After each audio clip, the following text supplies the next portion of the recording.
Good morning. It's August 27th, 2022, and we are here for Continentals 2022. I am Animoy, and with me is. Eminently sensible. So we will be currently watching Everfree Northwest's tournament near up in Washington State, I believe. near Seattle, and this is the opening Swiss rounds. We're going to be doing 3 rounds for the next 2.5 hours, and then there will be a lunch break, and then at 7 p.m. Pacific time, there will be top 16 beginning.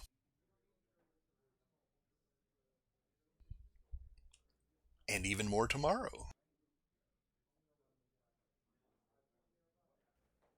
Yep, so top 16 is planned for today, as well as I think top 8. And then Yes, tomorrow we'll finish out with the elimination tournament. yes. On Sunday at 9:30 Pacific time, we'll have top 4, and at 1 p.m. Pacific time, we'll have the final.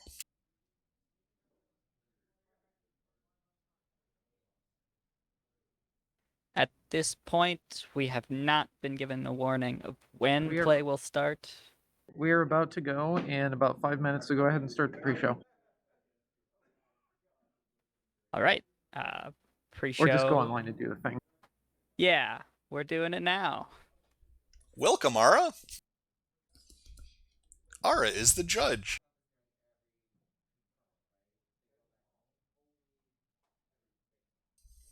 Apparently, he made a ruling earlier, kind of letting everybody know about how simultaneous playing of cards works, because I guess nobody has dug into that one deeply, but it came up recently.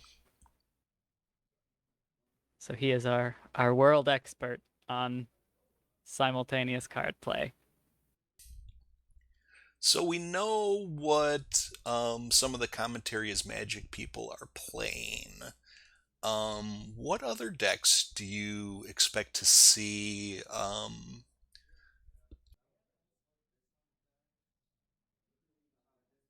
Well, I certainly would think that we would see some people mimicking what did well in the last couple of tournaments.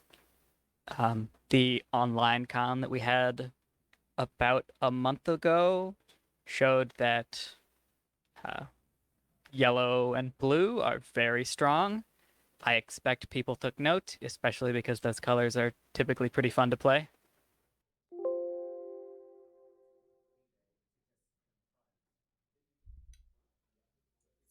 And there will be some farm. It seems that a blue pink farm is the flavor of the day. Yeah, blue pink has a lot of flexibility. Those are the two colors that get a lot of hasty cards. So you'll typically see some hasty friends in normal blue farm, but pink just gives you even more options to do that. Pink blue was what I played in my first Continentals. When was that? I don't remember what year, but I got to use Berry Punch, so Ah, okay. Was that Hot Wings? I did not play Hot Wings. I built something on my own, and I made 17th, so I did not get in. What was it the Hot Wings year? Were you up against a whole lot of other blue pink players? No, that was the BRB year. Ah, sure.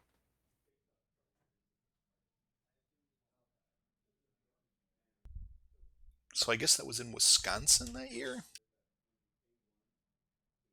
Yeah, I think so. That was when we had just changed over to core. Yes, but we still had Equestrian Odysseys on. Right, yes. The very first core was Equestrian Odysseys and On, which has since rotated, so that's the format that we'll be watching today, is the newer version of core, which is Defenders of Equestria and on.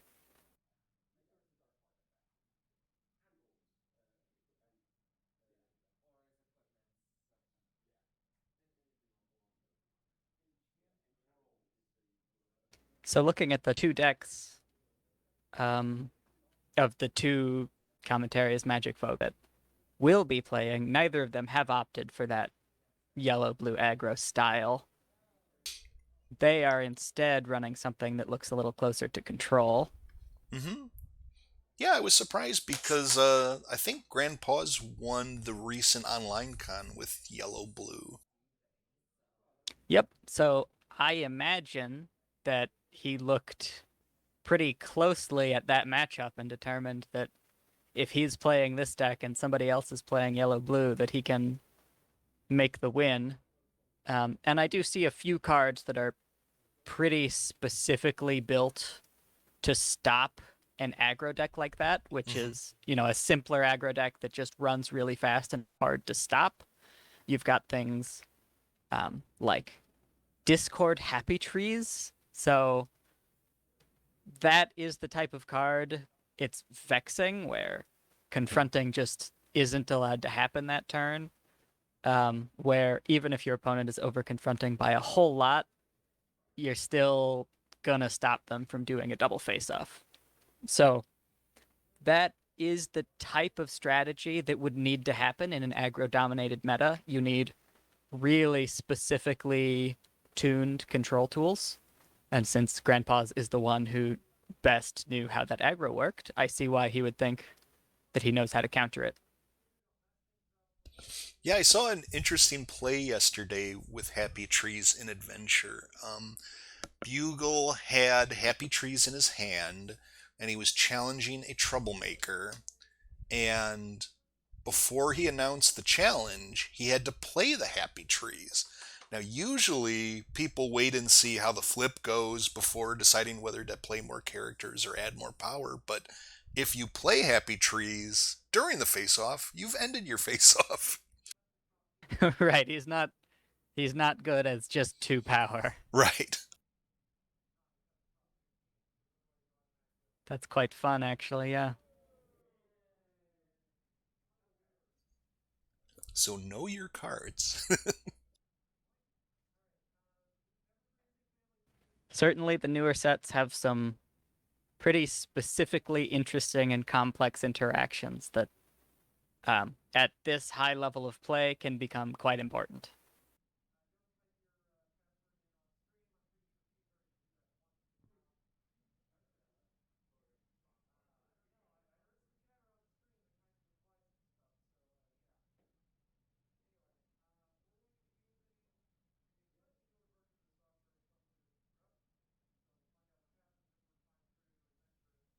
I'm trying to remember what Bugle is running. He said what it was in the Discord.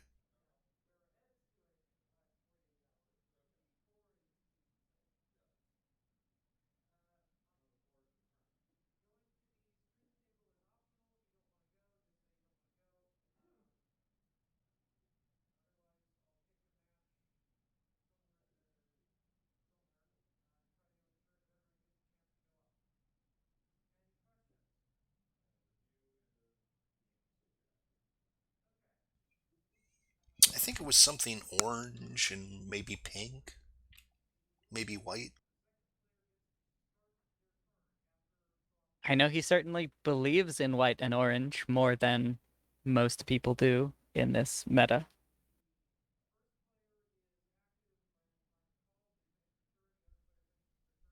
I'll take a look, see if I can find it. Yeah, I've been trying to sleuth it out as well.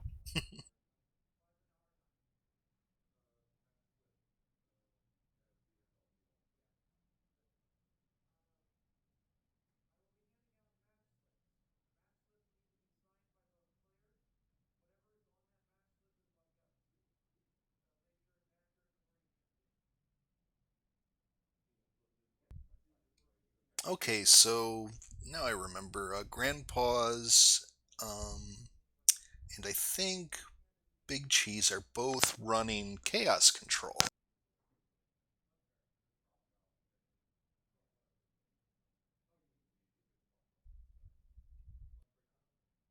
Yep, that adds up. I mean, to the extent that Chaos Roll exists, which it's much different than what for many years people have thought of as Chaos Control, but pink and orange have recently been given a lot of chaotic tools that haven't actually seen much exploration at high level play. So this is kind of our first big chance to see them in action. Cough, cough, pinky sense, cough, cough. Yeah, that one has seen a lot of play in and out of chaos. Things like the blue pink farm that we mentioned, Pinky Sense is a huge tool there. I have found what Bugle thinks he was going to run, but wasn't 100% definite. Skystar White Reanimator titled Friends, Family, and Frosting, aka I ha- Icing. exactly. Yeah. You have to assume everything is icing would be a predominant part of that. Oh, look, Ivory Starlight is in the chat room.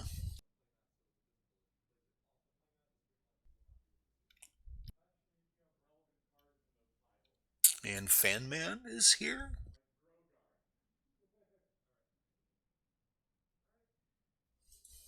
Welcome.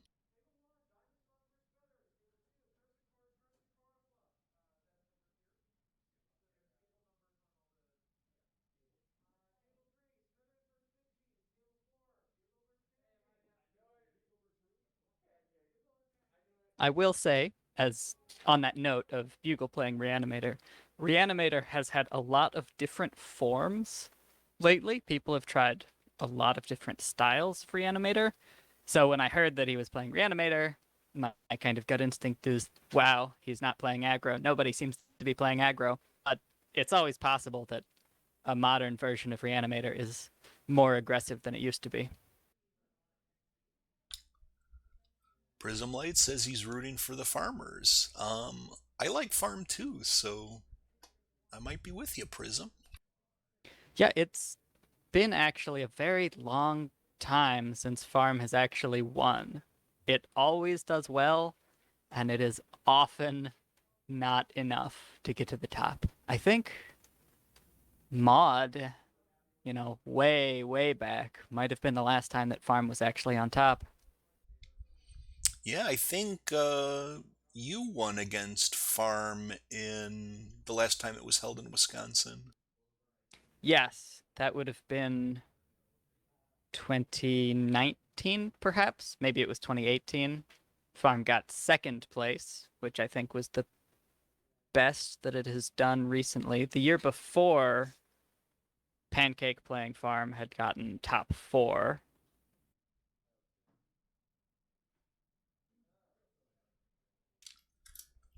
Once I heard, I think it was Grandpa's, he said that this latest set, Reanimator gets a lot of help, and there are also a lot of cards which are devastating to Reanimator.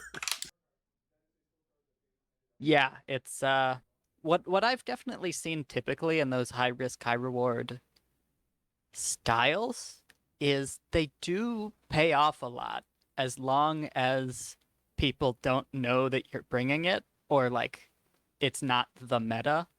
As long as people aren't actively building to counter it, a lot of the times you can sneak under the radar, even if you've got kind of obvious Achilles heels.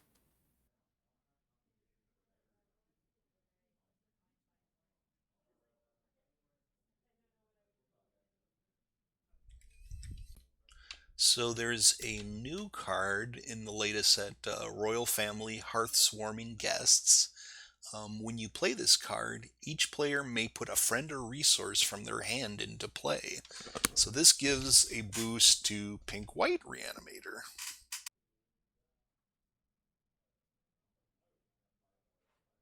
Yeah, it's a very interesting card because it is symmetric, right? Both players get the same thing. But if you know that you have that card in your deck, you've probably got a lot more impactful friends that you're ready to play versus, some mono yellow deck who's like, oh, I can put down a bunyip. And it's hasty. Yep, being able to do it at any time makes it a lot more complicated, even though typically you're still probably going to want to do it in the main phase so that you can use your friend and also have time to react to whatever it is that your opponent just put down.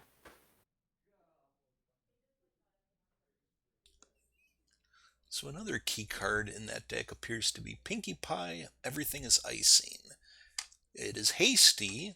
Don't know if we'll play it like that, but at the start of your turn, choose a friend, resource, and troublemaker. And then there are 4 choices for each of those. Do nothing, the card loses incanting abilities until the end of the turn. Dismiss, or put it into the owner's hand.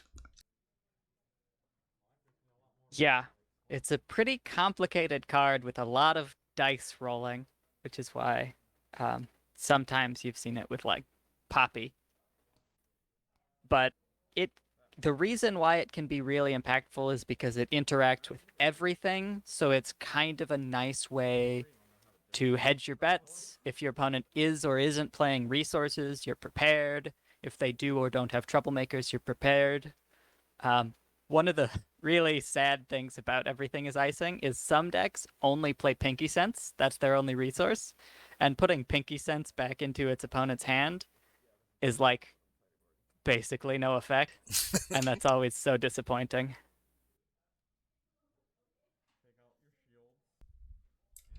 Okay, it looks like we have Bugle on our left and Sea Pancake on our right.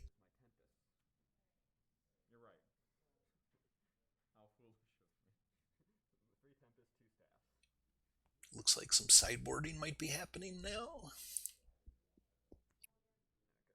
So the deck, just for everybody's context, the deck that we were just talking about, all of these reanimator tools, that is what we think Bugle might be playing. So we were kind of just riffing, but it might actually be very relevant right now.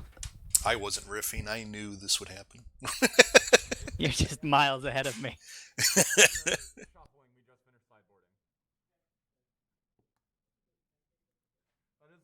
I'm still playing Adventure in Europe here in Core.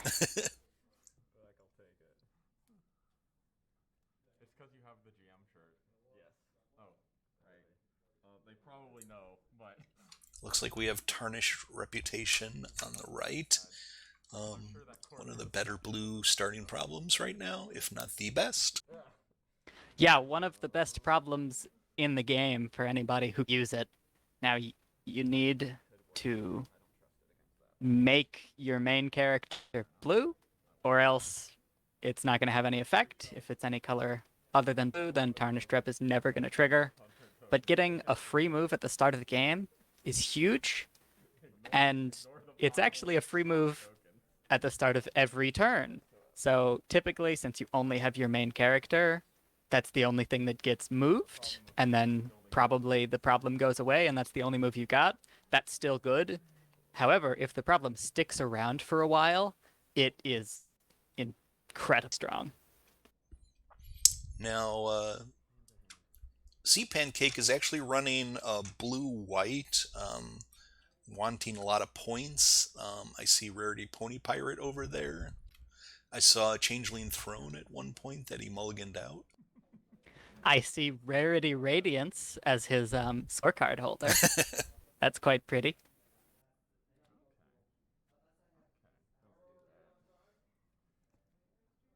We're ready.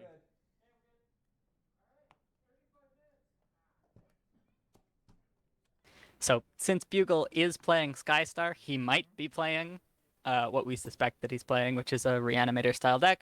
However, he might not. We don't know for sure yet. So he started with lacking lesson plans with a 4 requirement, and Skystar works very well with that. Yep, he just gets to start confronting immediately, and there's not much that his opponent can do about it, since troublemakers don't prevent that. Staff over on the right side. It looks like he has boosted Solano. Yep, so that actually puts him at 6. So we're actually getting a face-off here. I think Pancake went first, so that was Google's Yeah, yeah. first turn, and he was already pushed off by a single face-off. So this is actually going very quickly, which you do sometimes see in a pay-to-flip main match-off, where both decks start Mhm. really quite quick. Different than normal reasons. Draw card for turn. Yep. I'd be calling Judge if it was a black man. Thank you. I think I see everything is icing on Bugle's side. Makeover. I will choose white. That definitely looked like a Catajack at the top of his hand. Mm-hmm. Oh, and we are already starting with a Reanimator tool. And it's icing. That is very early for icing. Since Pancake doesn't even have any friends out, it's quite interesting. And I believe C Pancake put out a throne for free, which means that icing will have to choose between staff and throne for the first icing blast. Right. That that makes a lot of sense because Bugle playing this early, it really disincentivizes Pancake from having friends or troublemakers because that just gives Everything is Icing more things to hit. Right now, Everything is Icing honestly isn't doing much. Certainly not very much for a 5 for 5. It's only going to maybe attack one resource once a turn. However, if Pancake plays friends or troublemakers, then Everything is Icing's abilities are going to double or triple. It was absolutely worth the shot. Yeah. No. Looks like Bugle used Pinky Sense to top deck a reanimation card for the high flip, and Still wasn't enough. Pretty interesting because Pancake playing a more aggressive deck, I didn't expect him to have such an intimidating flip average.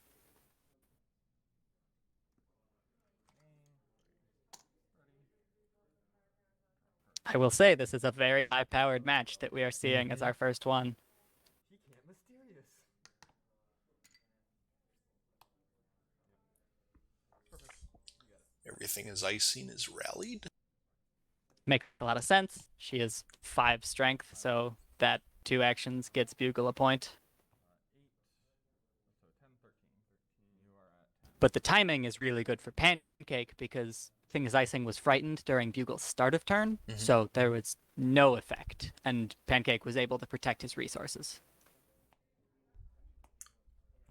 And C Pancake's starting problem goes away, but he flips into an excellent problem. Blue is such a despicable color. everyone, I want you to know, blue is such a despicable color. So that is everybody's favorite card that will give a blue player 2 free points if they are the first to confront it. And if your opponent is the first to confront it, that just prevents the blue player from getting free points. So it's really exceptionally good. If you are an aggro deck, then you are fairly likely to see it, at least one of them in an average game. So blue players really only have to play to 13 points. It's disgusting. While I was tirading, a lot just happened. So we saw a troublemaker on Pancake's side. This fact that Pancake is not playing farm looks less and less believable every moment. I know he's also playing white, but wow, this is a farm deck. Then he had Swinging Wonders, so he was able to move up 9 strength to that problem. We just saw that he beat the troublemaker, he got 2 more points, and he's going to get 3 more points in this confront step because Bugle cannot possibly stop Solano from confronting with only 1 action in his colors, I'm pretty sure. I guess technically he did have orange, but he doesn't have orange anymore. There was also a staff face-off in between.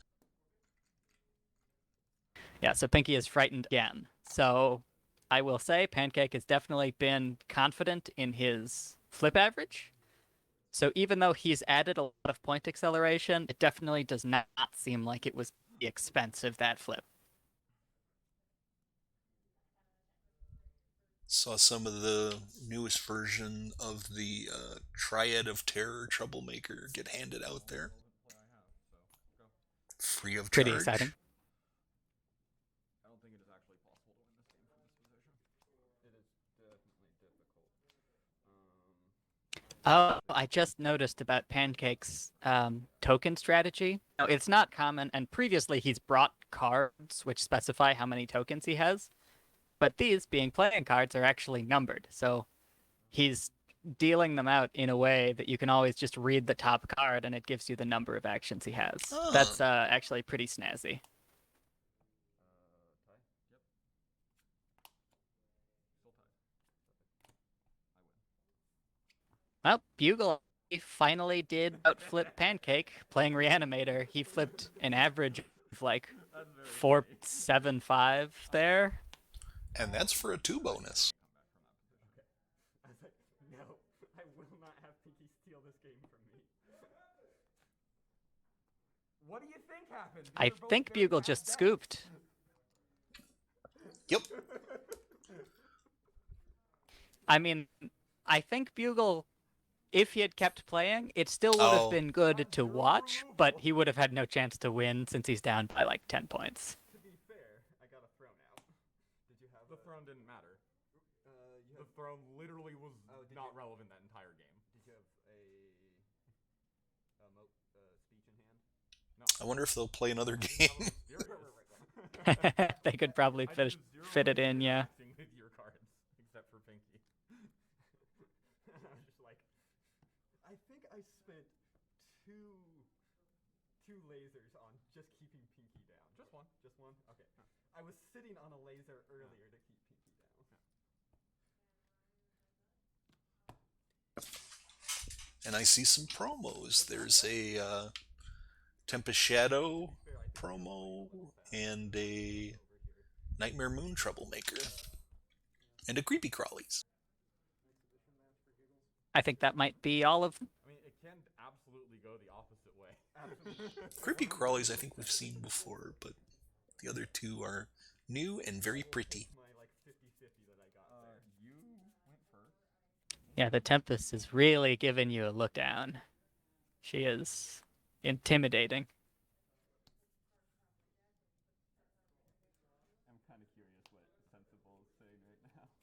In the chat, Ivory says it's quote farm quote.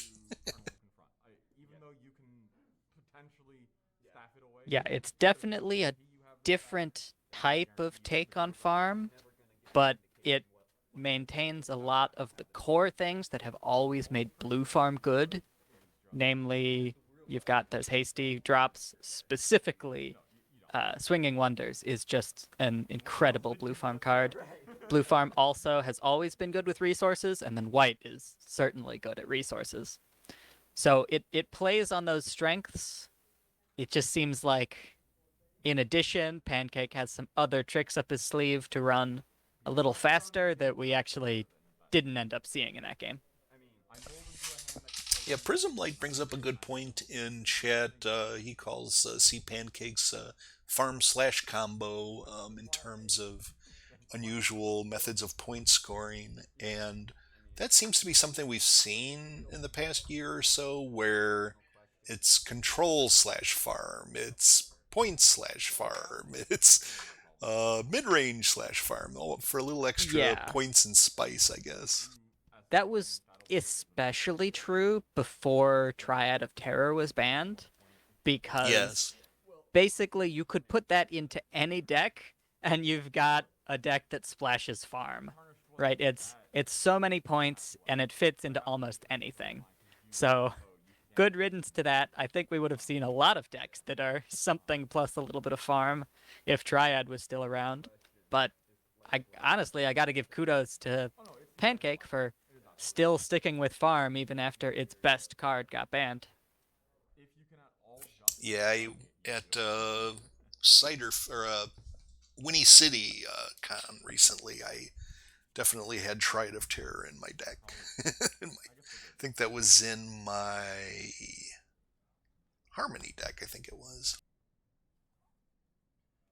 Okay, yeah, I'd believe it. It's good in everything. And it looks like they're setting up for another game. That's good for us. Clearly loaded. Even. 4. Now is our chance to see if it was a fluke. Both of these players are really good, so we wouldn't be surprised if they faced off in Top Cut much later down the road. And if we get 2 games of data, we'll be able to predict maybe a little better how that'll go. Yeah, Swiss can always be a little wacky for even the top decks. You face a lot of weird rogue stuff, and Yeah, it's unpredictable. You don't know deck lists beforehand, and it's time limited. Now, obviously, time did not make a difference here, but it will likely make a difference against those slower decks like the Chaos Control that Cheese and Grandpa's are running. That happens.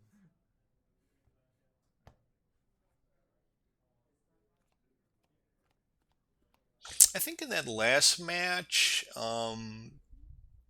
Bugle could have really used some orange, and not playing Reanimator with orange. It keeps you out of Catajack, which might have gotten rid of one of the resources, and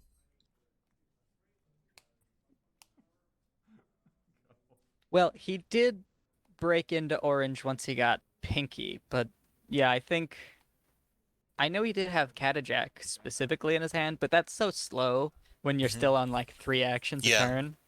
To reset the board and only hit like 1 or 2 of Pancake's cards, hmm it sets you back so much. So yeah, Bugle was just in a really challenging position. I think if he had gotten something like Melted Expectations, just like an orange event that could stop that darn Solano from tearing up and just getting a million points on her own, that probably would have helped.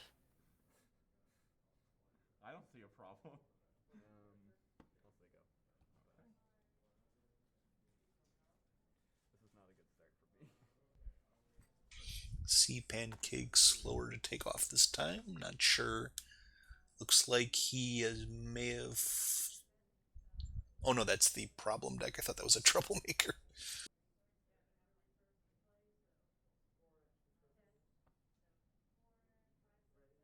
Both of these players, a kind of unusual thing of having your problem separate from your problem deck. Technically, they are totally distinct entities, Yes. and it can avoid some confusion, but it's also more things to manage, so people typically don't.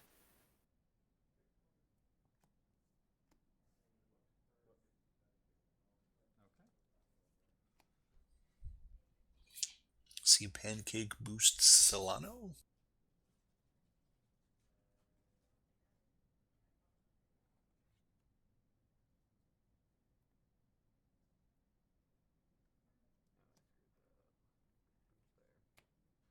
Also worth noting, he has not used his free move yet, even though we've been sitting around for a little bit, because he can't reuse it until Solano goes back home. So until he's actually ready to, for example, fight the Troublemaker, it's kind of better to just keep your options open. Judge, my opponent's seeing my hand. And not tip your hand as to where Scream as I the play. farmable one One of is. them could be Tempest, I admit. That one could be Tempest. That one is Grogar. Exactly. Bugle would be given extra information and he would have time to respond. Sure. Of course, with lacking lesson plans out there, maybe that affects a little less, but we'll see when the troublemakers uncover. Yeah, it's a safe that if Pancake had a villain, the villain is going to lacking lesson plans. But there aren't that many villains in Core, so it's perfectly possible that he doesn't have one. And we now have a non-epic villain in core, though I don't see it very often. Oh yes, that's basically all it's good for, is being a villain. No. I will say, time-wise, this has been moving along pretty quick, but number of turns, it's actually been a little while, so Bugle is starting to build up a sizable little stack that he can use for many reanimating shenanigans.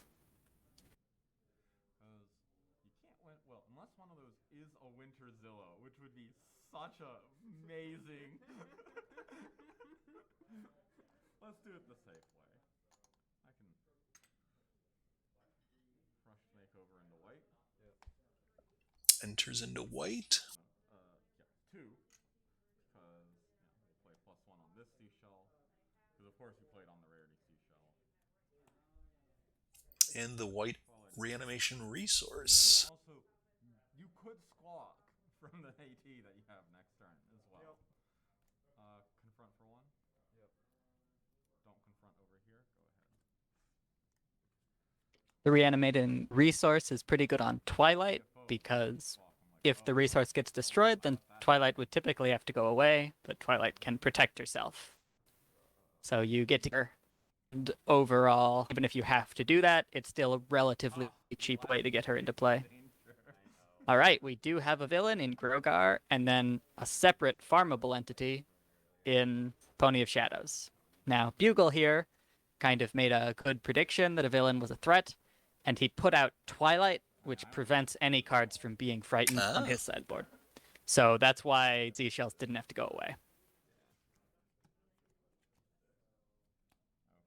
Pancake, finally, his not amazing flip average is catching up to him, so he's going to have to play a hasty blue friend, of which he has many, and he gets out-flipped again. He's still 2 down, investing a lot here, and it looks like he's just going to have to let it go. Pretty painful. And that reanimation resource is called +1. Who are you going to be today? Who could have seen this turn of events coming? May as well be my staff. Why are you at the bottom?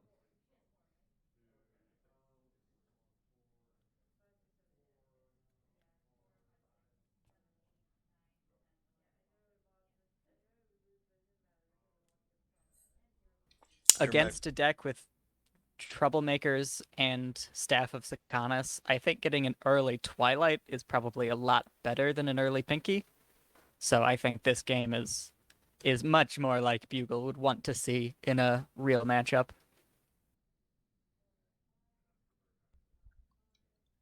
Looks like C Pancake has the Prince Rutherford out that helps you dig for troublemakers when troublemaker draw is a little bit slower. Yeah, so that card, it's a big investment. It's for 4 hasty, so it's a good option to try to win a big important face-off, like one against Pony of Shadows. But it's really expensive, and he lost that face-off where he put it out, which is a little bit devastating. He was betting on his good flip average, and this time it did not pay off. So he's in a tough situation. Now, he still does have the Rutherford out, and he could just move the Rutherford back up, which is okay, but the tempo is a lot worse. So we'll see if he can actually get the momentum back. If he can ever farm that Pony of Shadows, it would be pretty good. I don't think Bugle wants to farm it instead, because that would just be too good for Pancake. So Pancake's gonna still need to try to pop that Pony of Shadows. If he can do that, then he'll have some more momentum again. Which is still possible to squawk with. That's annoying. Yep. Ready. Draw card. I believe that Bugle's Princess Twilight gives the other friends +2 power also. Yes. So she doesn't give herself +2. So if he does get rid of the Pony of Shadows, he's not immediately having a double face-off.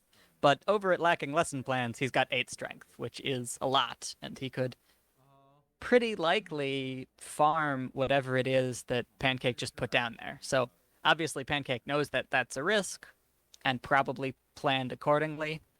But the fact that Bugle just kind of incidentally has 8s with that other problem could be an issue.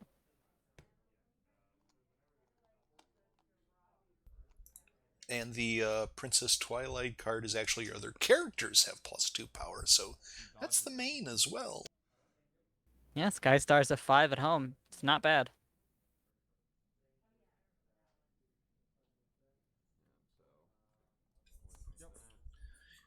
Bugle's probably going to want to try to keep at least 2 AT in reserve in case something happens to Princess Twilight. Yes, that's always pretty important. And with a reanimator, which is such a big spender, keeping 2 in reserve is not asking that much. Now, I do want to note that Prince Rutherford just got moved back up to Tarnished Reputation. I said something silly earlier, implying that Pancake would need to do something special to move him. But no, Pancake only has 2 characters, which means Tarnished Rep still triggers. Rutherford comes up for free, and that's going to make farming this Pony of Shadows a lot easier.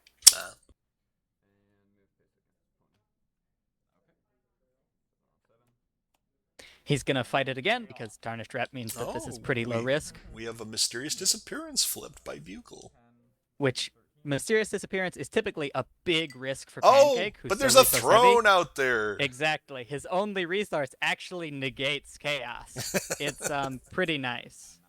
Now, Bugle just played an event. I think he must have had to pay extra. I didn't see. But that's another thing that Throne does, is Yes. playing cards during resources or during face-offs becomes more expensive. Because there wouldn't have been any resources. Right. So it kinda saved me. Yeah.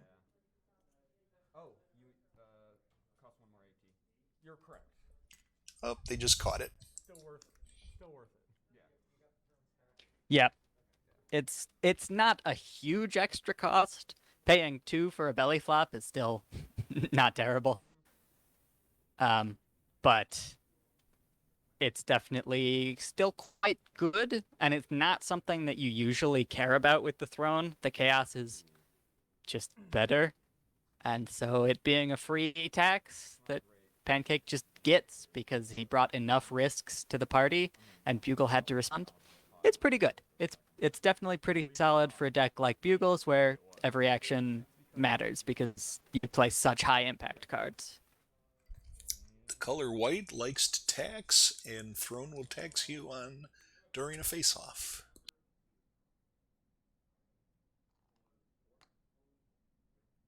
Yeah, those tack cards typically aren't seen very much because my hypothesis is tax isn't a very fun mechanic for your opponent. So tax is not usually a super powerful effect. But the throne is quite good, and you're playing that one for other reasons besides the tax. So you just kind of get that for free on top.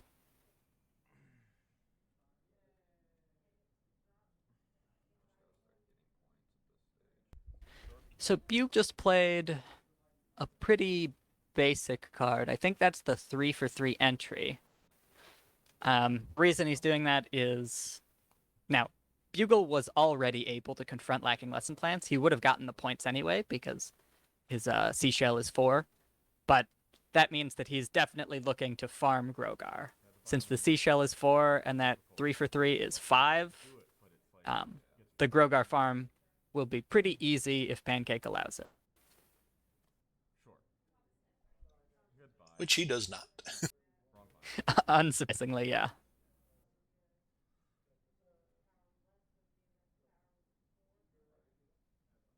So that means we must be in C Pancake's main phase. He plays another trouble, or no, he finds a troublemaker with the Grogar effect. So Pancake has been throwing a lot of things around. We didn't explicitly mention when this came up, but there was a Winterzilla. He then transformed that Winterzilla into a new Grogar, which is dug another thing. So a lot of troublemakers are going through this deck. Pancake's deck has a lot of things going on, so it doesn't have that many troublemakers, I have to assume. So it's not like he's at risk of running out right now, but this might make it harder towards the end of the game for him to actually win by farming, because he's going to start running low. Bugle gets a Luna Midnight into play. One thing I noticed in the first game was Bugle sideboarded maybe 1 Luna Midnight. Maybe he thought it wouldn't be as relevant, but he's putting it in this time. I don't know Yeah, if that maybe this Luna is his Midnight- one of. Yeah, could be, for sure. It has a tax on movement, another little incidental task, which isn't bad. All movement. I assume you're choosing white. Yeah, including Tarnished Reputation. That's a good point. That's the thing. So, the way that Bugle got that Luna into play was with the royal family. So Pancake gets his own play of a friend to resource. He's putting out a 1-cost resource, which is pretty disappointing. That's not usually what you want to see. So that is kind of... Is that motivational speech? Yeah. Which is also a risk, even, because if speech were to make Solano a different color, then Tarnished Rep wouldn't trigger at all. And it's a May effect, so...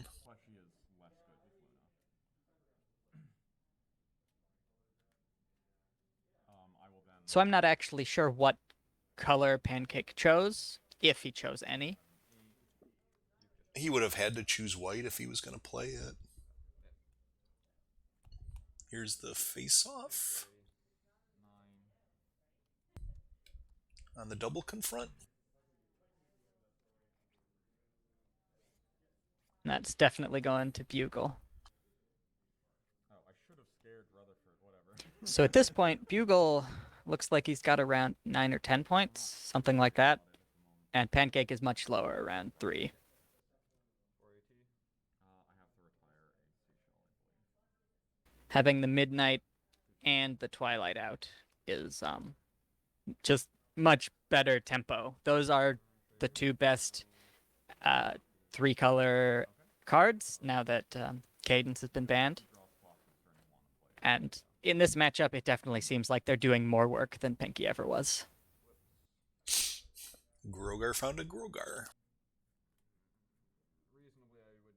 Makes sense, because Bugle was at risk of farming whatever the new Troublemaker was, so he had to keep his options open by bringing another Grogar out. Rather than pay 3 to score a point and then have me crack back, that makes sense. This problem, not that problem. Yeah. Interesting. Oh, it's dumb. I should have thrown. I really should have found this turn. Oh well. 1, 2, 3, 4. I mean, I should have scared Rutherford, so. Yeah. Draw a card for turn. That's main phase. Sorry, I was still thinking about. Oh. Pancake just took a gap turn there, building up some actions.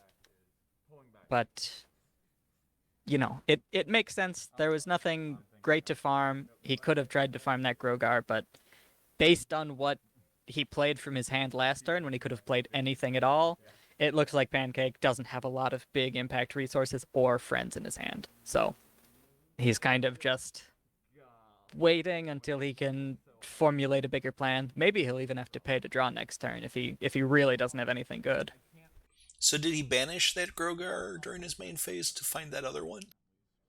I believe so. I think Okay. that pile on top of his discard pile is the banish pile for him. This at least gives me a chance of winning the face off. So I will confront for a point. Okay. Oh, never mind. I thought that he had passed turn, but I think he might have taken it back. And he's actually going to end up paying 3 to move so that he can get 1 point. Now, paying 3 to move feels terrible, especially for a blue deck, which is used to paying more like 0 to move. And it kind of shows that Pancake is in a really tough spot right now. Skystar. I think it's actually sort of better to move Royal Family than Twilight. Because there's still 5 power, and if you do something to hit us, I can still confront the problem. Right. Score phase, confront. You got it. Draw, confront. You got it. He draws a card off of his problem's effect. 7. Yep, it's a pretty solid problem. 2 bonus, and you get a draw every time you confront it. Yeah, I would not contest that. All right. Bugle has won this game. I'm not sure if he actually got points to win there, but he's either at 13 or 14 now. Yeah, so it looks like this matchup, it depends on the start and... Yeah, both high power fast decks that I can definitely understand how that leads to some pretty swingy outcomes where one deck does really well or the other deck does really well. That's certainly what we've seen here.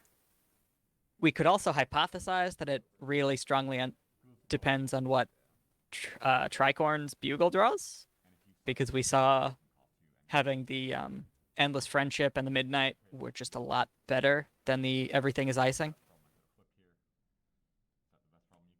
Sure is. Tarnished Rep. Or not Tarnished Rep. Final question. The good blue problem. It's not enough to get Pancake like 11 points this turn, but it's still good.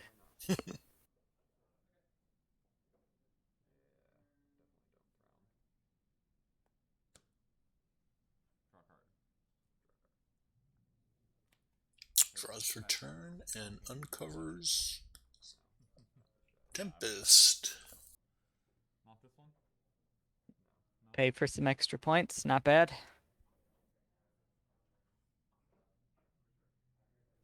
The issue here, basically, is that there's nothing Pancake can do to prevent Bugle from scoring, just 1 or 2 points next turn. So Pancake can probably score a lot of points this turn. I mean, all he has to do is single confront, and that gives him 5 points. But getting 5 points to Bugle's 1 point doesn't matter if Bugle's 1 point is the 15th point.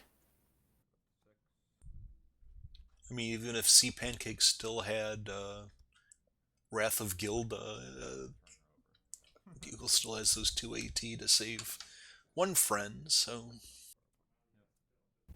Yeah. And Wrath of Gilda, the Frighten doesn't even do anything. And so, yeah, Endless Friendship can definitely still protect herself.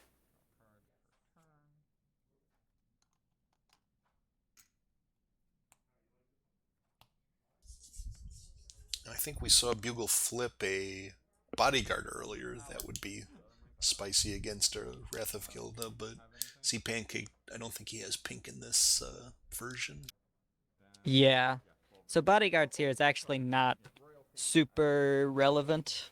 So what Bugle just did there is kind of just styling. That's a fairly expensive play that is only necessary to score a little extra points right now, which is he used that hasty Reanimator card, the Royal Family, to put down another Luna Midnight, which means that he had to retire his existing Luna Midnight because she's unique.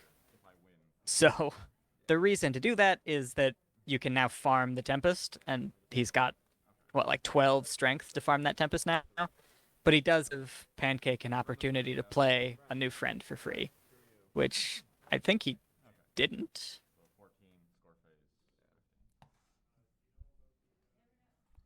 And the Chaos on Chaos Magic Blast does not hit because of the throne. Yep, so Throne was still quite good there, but I think if I had to guess what kind of sunk Pancake there was, one, it seemed like he didn't get a lot of impactful friends, but he also did not end up having compelling ways to get rid of Bugle's cards. So he had the Staff of Sikanis, which was really good against Everything is Icing, but does nothing against Twilight, who prevents Frightens. Oh, and he does have Wrath of Gilda in this deck. Yeah, pretty interesting. I am That would have been surprised. solid. I understand why he would. I mean, his entry seems to be mostly resource based or event based. The things that flip high so that his farm strategy works, which means that typically you can just pick any color you want. So he can also use those entry resources for pink, and dipping into pink for a board wipe that typically only costs 3 actions is pretty good. Well, no, that's still cheaper. Rallying her is cheaper. Yeah, that's good that he didn't lose access to that in this version. I'm at. So you would have lost 3 points. Yep, I'm at 6. In that scenario, I rarity. Since they're already playing a friendly game, they're just kind of looking over what an alternative strategy would have been. You would have had 6 ATs. You would have 1 left. I've tried to do throne with like purple, and try to generate some AT to use with it, with limited success. And then I confront. Yeah, Throne is an interesting one. It does a lot, but it's not super efficient. Using it as a soaring outlet is not amazing. But Pancake has had a lot of luck using it in farm, where because you have so many face-offs, the other effects actually are pretty powerful. Yes. 14. The turn after Tempest. Right, but on the turn that Tempest flips up, I Okay. pay 2, I play 3 for Wrath, Mm-hmm. right? I have 1 AT left, And you I play- play Nightmare. Okay. Um, I don't see how that helps. I mean, the points can be good against super hard control when the or Rainbow. troublemaker lock is going, but even then it might not Yeah. be enough. Yeah, and it can depend on, you know, in the olden days when purple control was viable, they would have a pretty good response to your throne. Nowadays, purple is not that strong, so resource removal is a little tougher to actually get your hands on. This, You still pay 1, I still pay 1. and now rarity costs 3 instead of 2. Yeah. Yeah, It looks like the chaos control uses mysterious disappearance as its main form of resource removal, which is exactly what Pancake wants to see, yeah. because it doesn't do anything to throne. 2 bricks. Like, and I think I can defeat you with an early Twilight if I have a turn 1 staff. If you have a very aggressive staff, sorry. Yeah. You mean a turn 2 staff. Yeah. Because that gets me the early points, you know. Yeah. Like, it makes my burst options later an actual viability. I think matches are 45 minutes. Is that right? Including time? Those are fun. Yeah. I don't know. I think they were, well, they might have changed, but I thought they were 35 and then maybe 5 minutes of soft time. Well, at least this way we don't have the friends. Yes, matches are 35 minutes plus 5 minutes of soft time. There's one game going with a minute 39 left on the soft time clock. Okay, yeah. Ooh. So I have quite close to starting game number 2 here. Are, who's playing in that match? Can you see? to me.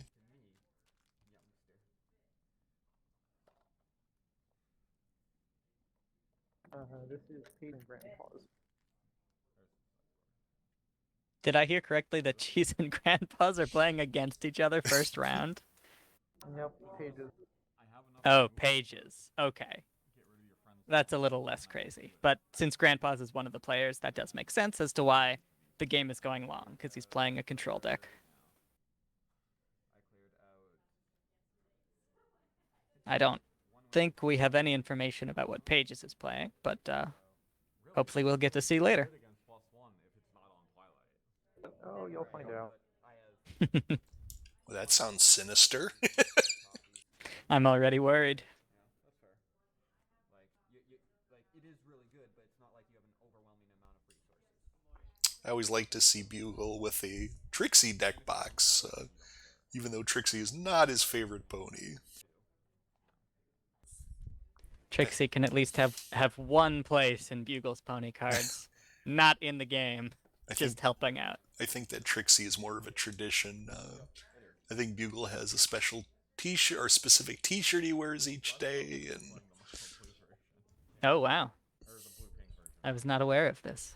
It was definitely. yesterday he had a T-shirt with a card on it. It's an older shirt. It might have been an Absolute Discord card. I can't remember. Yeah.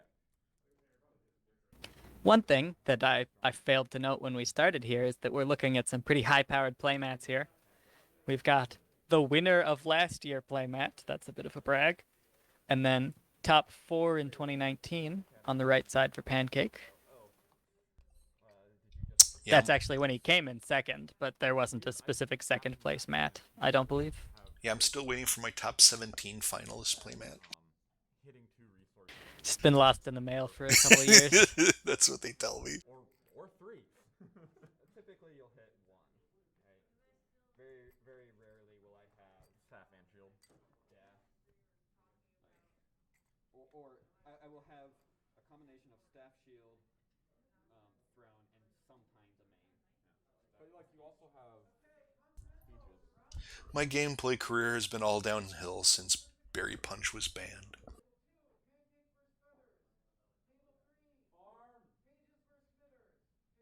That was always the key that you needed.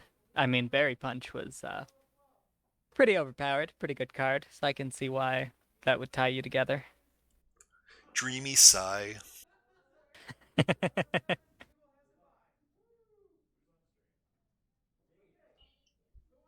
So I'm guessing we've gotten a hard time on that other match by now.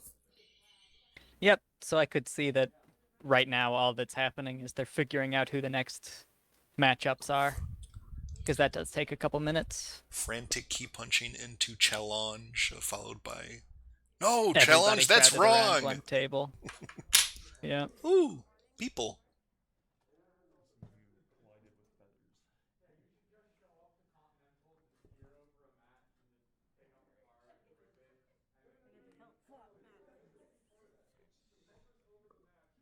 feathers. Diamond Song on the right.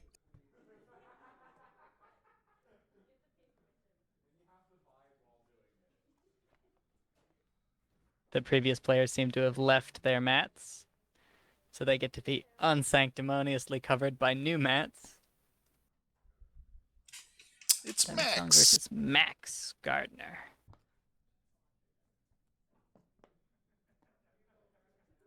So that might mean we're in for some aggro, potentially yellow specifically, if I were to guess.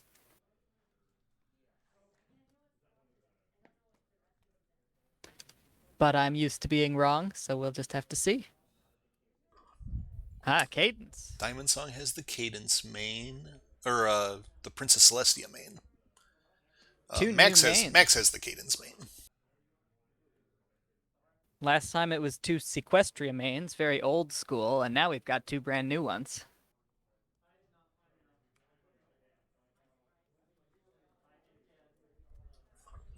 The Celestia honestly has not seen a lot of play, so this might be a newer experience for some folks watching to actually see how it turns out. I think the only person I've really seen play it is Cursed Chords, who is at the tournament. Any word on what he's running? No, I think I saw him in Adventure last night, but I wasn't sure.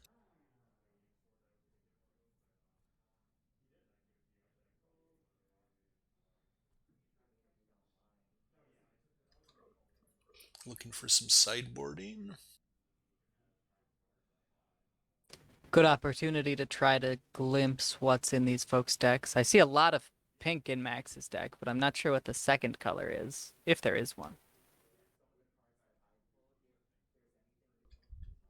Yeah, I wonder if Max. Yeah, Max must be running the pink blue Cadence that Yep, there's Elfin the Pen stuff. has been playing the heck out of lately. That's got some potential.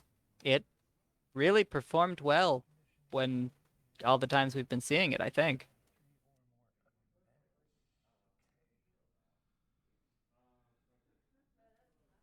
In that opening hand there, we see two blindfolds, which is not great. That's a little redundant. Not thrilled to see it.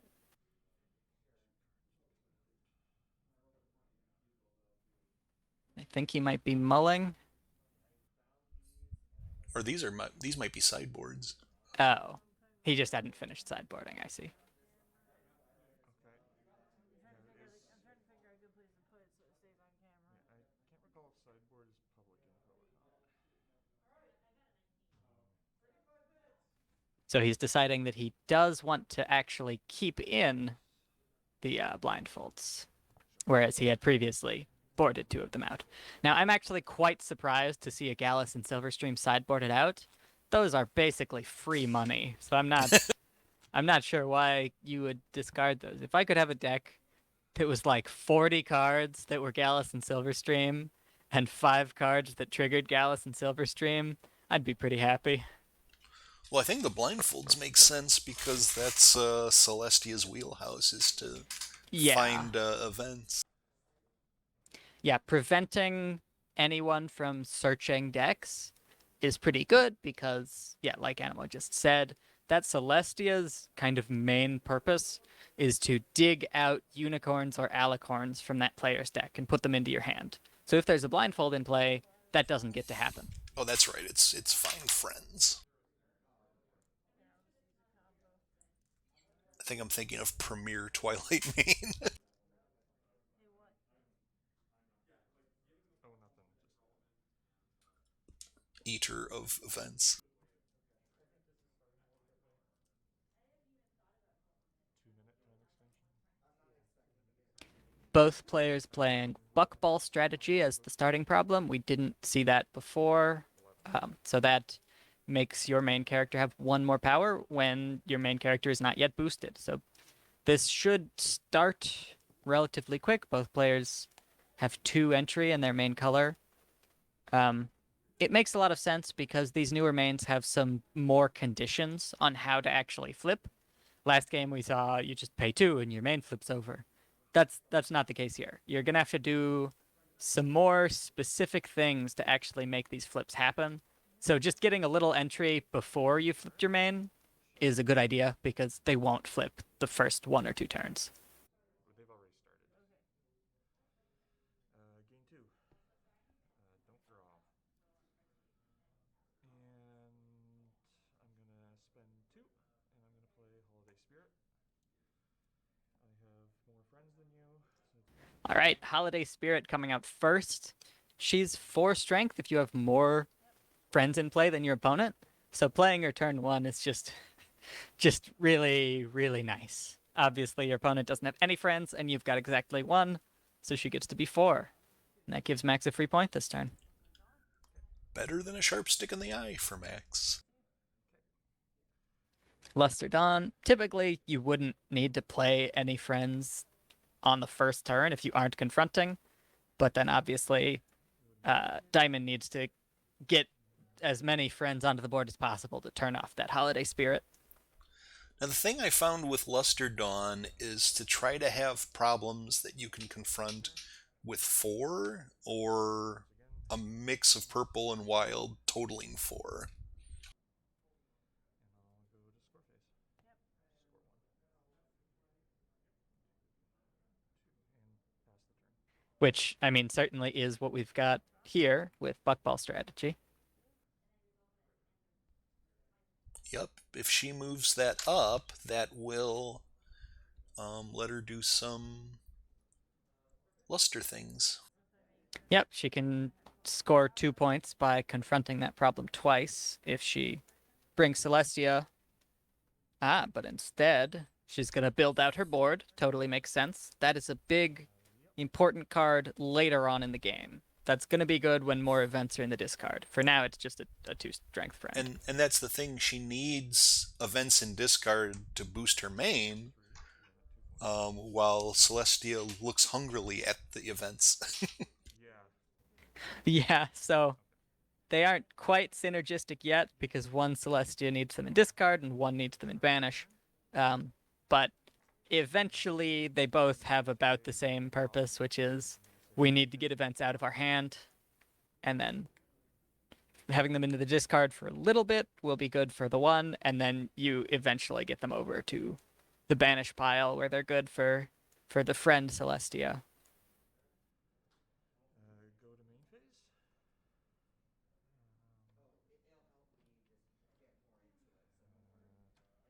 I don't think Max so far has gotten any friends out there that are super great to return to your hand with the boosting main effect. Yeah, honestly, Pinky, Holiday Spirit, you want as many friends on the board as possible. So it's almost an anti-synergy. I'm gonna play Holiday Spirit. I have 3 friends. Well, that works out fairly well. Having 2 Holiday Spirits pushing you over your opponent's number of friends. It's going to be very easy to double confront here. And I'm gonna go to score phase. I mean, it's okay to return Holiday Spirits to your hand because it's the same cost as a move, but Party Mare is not great to return to your hand if she's gotten some counters. Yeah. So I can see that Max has a lot of friends that he'll be wanting to play, but these particular ones, putting them back into his hand is not great. So I'll be interested to see what he does when he gets there. My new problem is you're locked in here with me. Okay.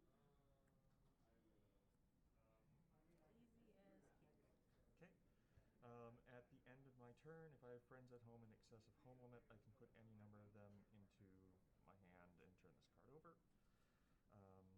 So I'm suspecting he might not put that many back into his hand. Let's see what he does. Hand, turn this card over, and we I think he'll do the holiday spirits.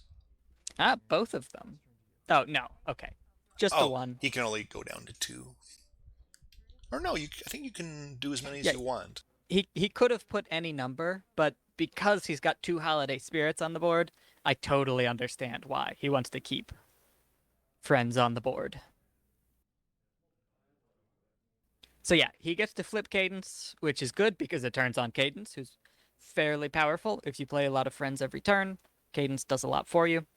But he doesn't actually want to get rid of the cards on his board. So it's just a little middle ground. Put that holiday spirit back in your hand so that you don't have to have any home limit problems, though I'm not sure if he would have had home limit problems anyway. But, you know, a, a card that only costs 2 and it's at home, there's no huge downside to having it back in your hand. But if he had put both holiday spirits into his hand, it would have taken a while for him to get them both back onto the board. Kind of unfortunate that Diamond Song wasn't able to get any luster shenanigans going. That's true. Yeah. So Diamond just put that holiday spirit onto the top of Max's deck with detention, something like that. It's a purple event. It has unicorn synergy, but Diamond only has 1 unicorn out right now, so it costs 2 instead of costing 1 if she had enough unicorns. But it is an event in the discard pile. That is very important. Yeah. Oh, and she eats it. All right. So kind of both take that, of these Celestia decks... main. Yeah. Both of these decks, we've been seeing some trade-offs between your main's ability and your friend's ability. So both of these players have had to kind of strike this middle ground balance. So here, Diamond is saying, the Celestia main isn't doing enough for me here. I need to move quickly. I need to get these events into the discard and have a bigger friend. Which is pretty understandable. I'll go to main phase. Yeah, I think that Celestia friend is a lot of fun. Especially if your opponent is playing events.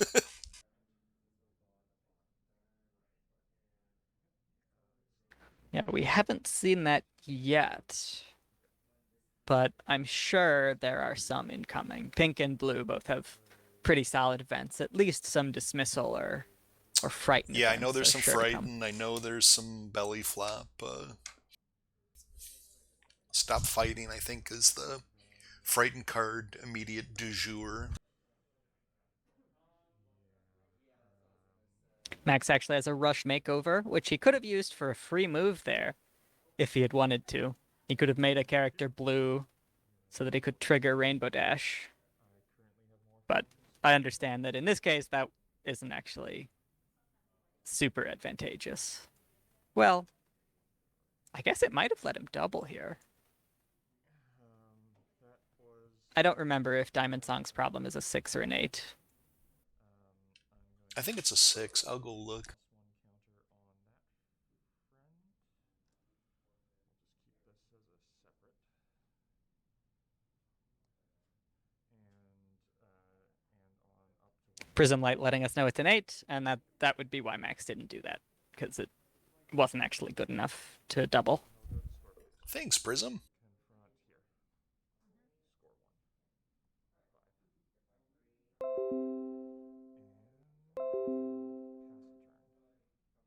5. And pass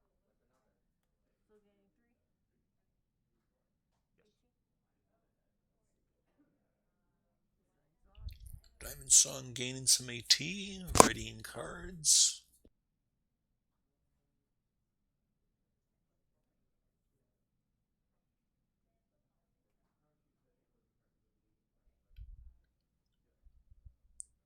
I think that event is called Scorn or Snarl or Yeah, Royal Scorn sounds right to Scorn. me. So that moves a friend home. And yep, additionally frightens it. Pretty good with the Holiday Spirit, who has such a good ability.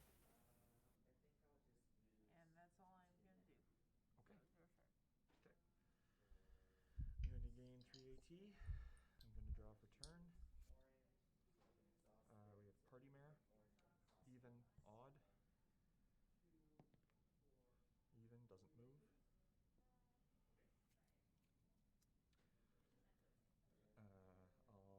I'll go to main phase.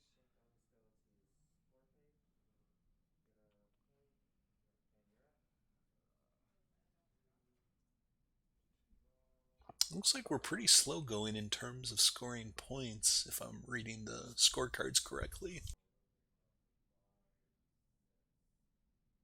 Yeah, I think Diamond only has the one. And then Max is around 4, maybe? I'm going to spend 2. I'm going to use Holiday Spirit. You're right. 3 friends. So for Holiday Spirit here, it is relevant that the frightened friend still counts as a friend. So Max does have 4 friends on the board, so his advantage in that regard is pretty solid. Diamond Song has been punishing these Holiday Spirits, but not permanently. And so Max really hasn't needed to do much besides stay in pink and not make too much trouble. And that's been enough for him to just score some points. And Diamond has been spending enough actions attacking Max's Holiday Spirits that she hasn't been able to score points yet herself. Confront here. Max able to use the main's ability to spread out some power counters to looks like not a double confront. Yes. Yeah, not quite. We've got 7 at that easy as cake problem.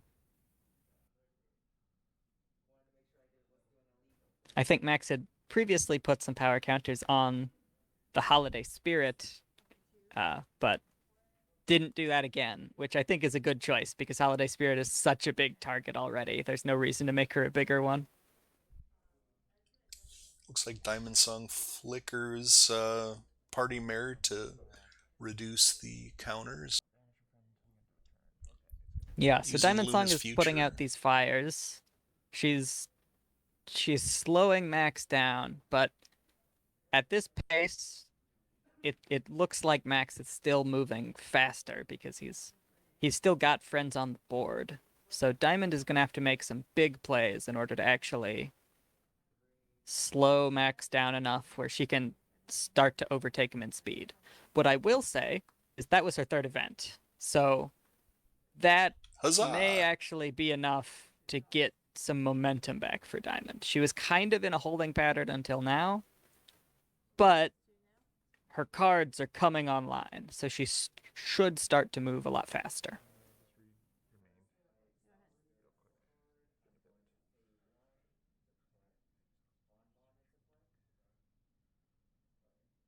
Okay, thank you. Okay, well, end of your turn, Party Mare unbanishes and comes back.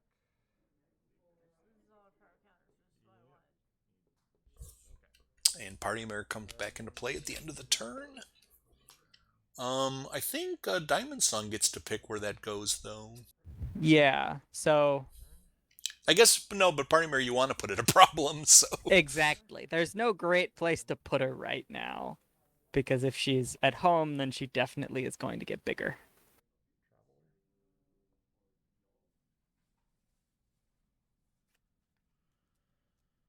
And She did get bigger anyway, and I think that problem requires exactly 2 pink. So probably that's not what Diamond would have liked to see. Yeah, Max has been real lucky with his party mare's movements so far.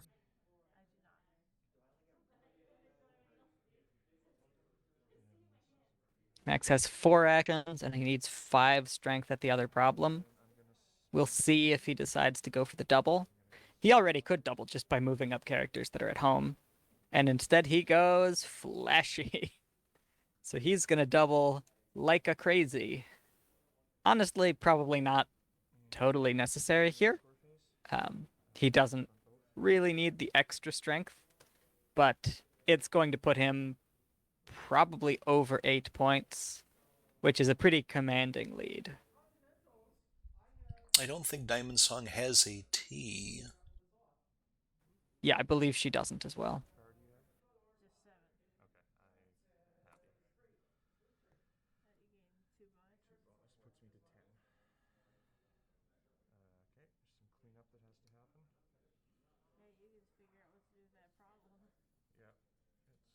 Basically turn into a dilemma. If this problem would be replaced and isn't a dilemma, banish it. Then put it into play as a dilemma instead of putting it on the board. Oh, now I realize I've been reading Max's scorecard upside down. It's the older style. Ah, yes. I hadn't even realized, but I mostly used that older style, so I was comfortable with it.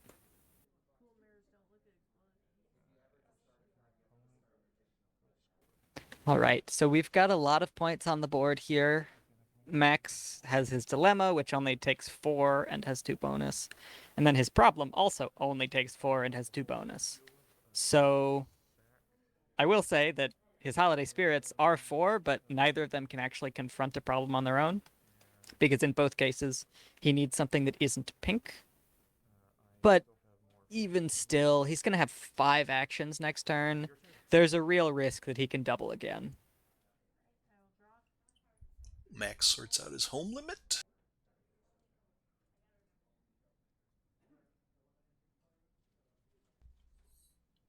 All right, so I would say that this is Diamond's first turn where she's got some momentum. Her cards are really starting to come online.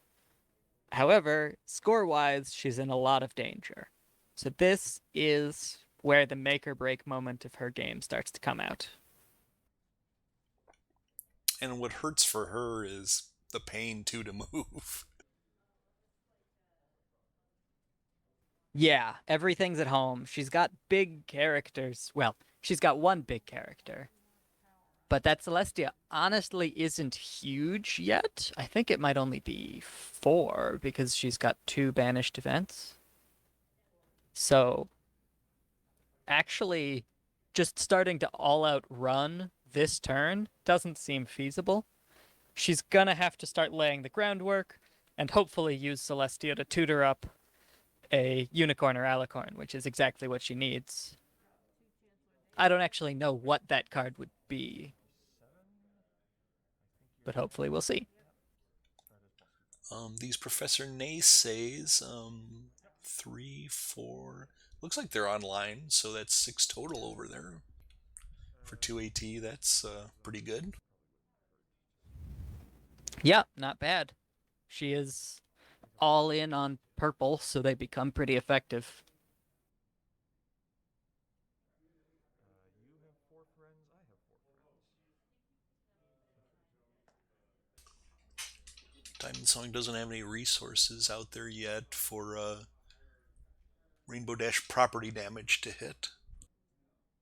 Yeah, that's one thing that I love about property damage is she's proactive. So it really heavily discourages Diamond Song from ever playing a resource because that resource can be turned off at immediate speed. There's not a lot of value in it except as a long-term investment, and up against pink blue, which is going pretty fast, a long-term investment can be pretty challenging to actually make it pay off.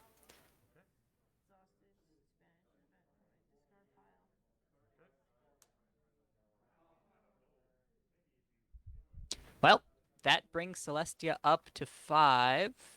Celestia probably is stubborn. I don't remember. I'm surprised she moved the Cadence or the Celestia up that turn Doesn't really do anything yet. Gaining 4 actions. Drop a turn. Yeah. Okay. Yeah. If that Celestia isn't stubborn, then that's the wrong call, I would say.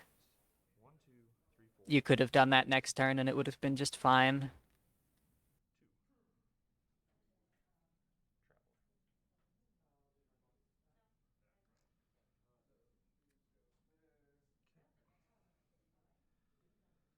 Traveler. Okay. Go to main phase.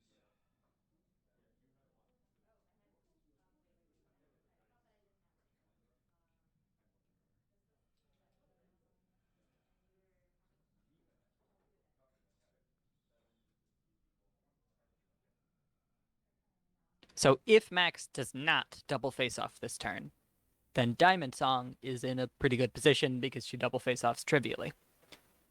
What I will say is that Max probably really wanted Party Mare to go to any problem but that. So this is good news for Diamond. Well, you can't hit on Party Mare every time.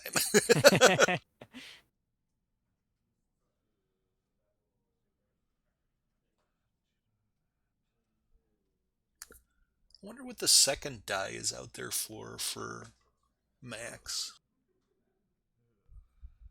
Points, maybe? Yeah, I feel like he was keeping track of points with that, though that's a little confusing since he also has a point card.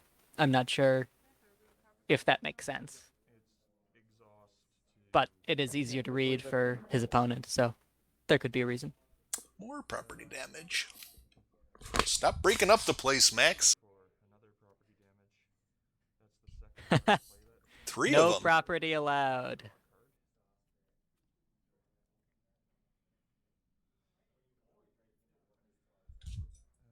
Oh yeah, I just noticed we have 3 problems out there with the ability of locked in here with me. Confront here. Or 1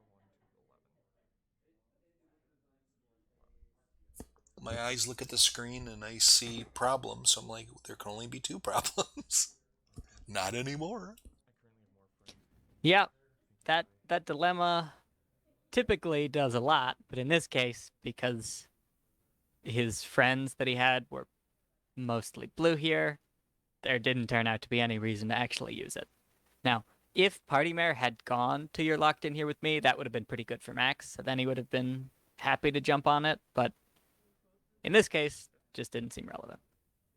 Oh wow. Okay, so Ooh. this is pretty big. Diamond didn't need to do anything in order to double, but she has the choice to just triple instead. I don't think she can get a luster point, but Score phase is fine. Yep. Okay. Okay.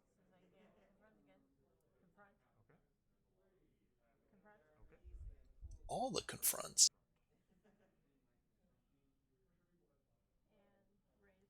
Yep.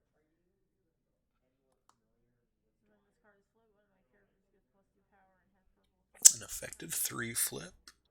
You win the face off. Definitely seems like that's going to be Diamond's. She has a lot more strength.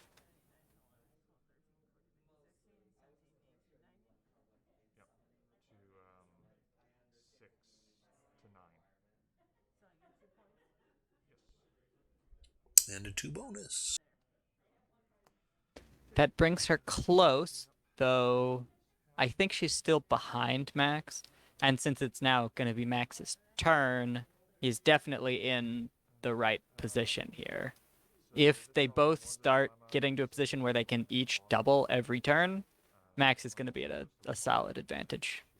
Choose which order they go on the bottom. I want them like that. And new problem is the other. We haven't. I don't think we've seen Gallus in Silverstream yet. I think he said he sideboarded one out. Opponents can't exhaust. Of course, he hasn't really been frightening or dismissing friends yet. Yeah, it's actually been a very bloodless game. Yeah. I mean, Diamond punished the Holiday Spirits early, but they all came back. Diamond okay on home limit? You have Yeah, I think Celestia has 5 actually, so she's extra okay. Fair enough. Start of my turn. We have Party Mare. Even, odd. Even. Party Mare definitely gets to trigger again, which is solid. I think Party Mare is 1 shy at that problem, which means that if Max can play 2 friends, he can just bump her Yeah. up by 1. Celestia does indeed have a 5 home limit.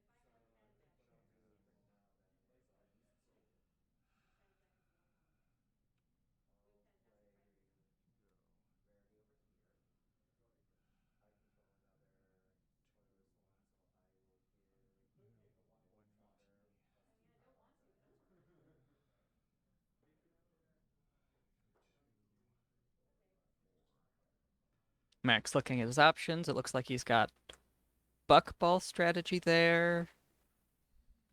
If There's a if he could, Spitfire there. Maybe if he has a Gallison Silverstream also. I'm not sure. yeah, he boarded one out, so maybe not. Maybe that was his hubris. I'm going to play Buckball as a dilemma. Okay, so he's going for this. This is interesting because it makes things expensive. It increases the points that he could potentially score. But I'm not convinced he has enough AT to do a double face-off and actually win the game this turn. So it's a little risky. And I'm going to spend 2 to move Cadence here. I see. It works with Holiday Spirit because Holiday Spirit can't confront You're Locked In Here with Me on her own because it requires some non-pink. So Buckball strategy just kind of greases the wheels a little bit, allows pink on her own to confront, and that's kind of nice. Yeah, it definitely looks like that second die is for score because he updated them both at the same time. GG. That's good Oh. because the die is easier to read than the scorecard for me. So that actually did put him in striking distance. I did not realize. I had a wrong accounting of what his score was. Yeah, it looks like Buckball Championship gives you a point. Yep, so he must have been at 10 at the start of that turn. Before my eyes. Pretty solid. So what we saw there was Max's deck pretty consistently was able to push through the punishment, and then once his pieces were online, he scored really quite quick, even without getting a tarnished reputation. Yeah. Sorry, final question. Oh, yeah. So it's a fast deck. I assume that probably there are some discords in there to even draw out additional final questions. To find the final question. And we didn't see that, which does make some sense because he didn't have that many actions to use on any given turn because he was putting up with some punishment from Diamond. But Diamond's deck was mostly about getting these really big friends, which just take a little longer to get online. And then once they're online, she can move really quickly. But because this pink-blue was just able to start quick and then get even quicker, it just never gave Diamond enough time to catch up. Infer, maybe. I can't remember. Maybe. Oh. I'm going to try to find out how many rounds we're looking at for this first half and in total. You want to be a champion for the day? I paid. If you knew how much I paid for this playmat. We are going to be using 3 rounds and then another 3 rounds. There you have it. Yeah. She's comic artist. My favorite comic artist. So I bought this at Babs 2019. So that was an pretty I got to use it once. impressive triple confront by Diamond Song. But Max, slow and steady, got to 15. Good play when you frightened Party Mare. Yeah, Diamond really only got her big aggressive tools in the last 2 turns of the game, pretty much. So she started moving, but Max had the point advantage and things like buckball strategy, which are just additional point acceleration that purple doesn't exactly have. I mean, Purple has some interesting cards, but just nothing quite so broken as what blue and pink are working with this meta. that's pretty impressive that she could play a lot of events like the Scorn or to affect Max and still get a triple confront out at some point. Yeah, it's definitely not bad. It's a solid deck that has a pretty clear tempo where you're moving a little slower in the beginning, and that means that you're going to be using some events to slow down your opponent as well. And then because you did that, you get to use those events later on. And you're kind of guaranteed that you'll be able to use those events because your main is Celestia, and you can use that Celestia main to dig for your Celestia friend, who then turns on using the events. And in this game, the Celestia got big, but not like huge, gigantic. But I would guess that Diamond Song is using the updated Legacy Leech card, which allows her Ah, to banish just like all of her events all at once. Um, and if you do that, then you get to just play with some uber-sized Celestias, and then Diamond Song, at that point, could pretty easily get a second Celestia by just using Royal Tutor again. yeah, that's Um, another key is to get multiple Celestia friends out there because yeah, they are immune to frighten because the events stay banished. right. Yeah, they're they're just solid. They stack very well. So that's what Diamond would typically want to be able to do, and because her deck has Tutor, it's more consistent. Um, it's just not as quick to start as a pink blue deck typically would be.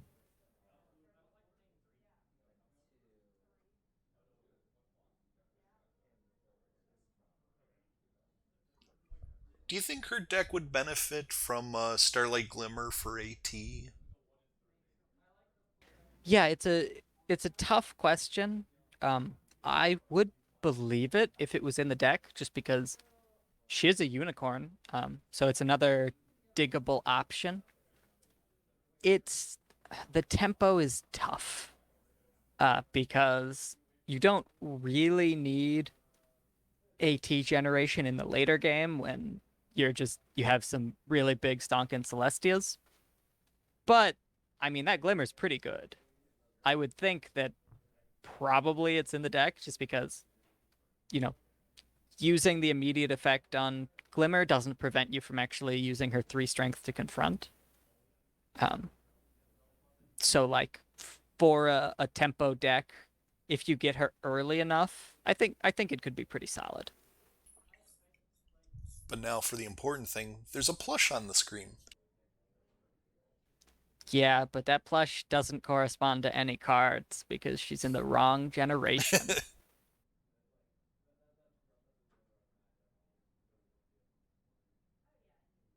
Get with the times, Zip. Everybody's still playing G4.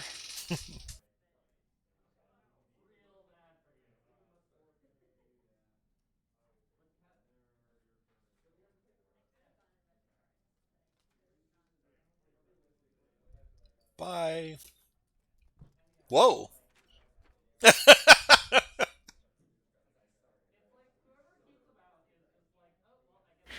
It's beautiful. I wonder whose plush this is. Now, why wouldn't he get a pre-transformation thorax? I mean, it would be less Crayola, but Still a dumb bug. ruins everything. It is a good looking plush. It's got a lot going on. Very textured.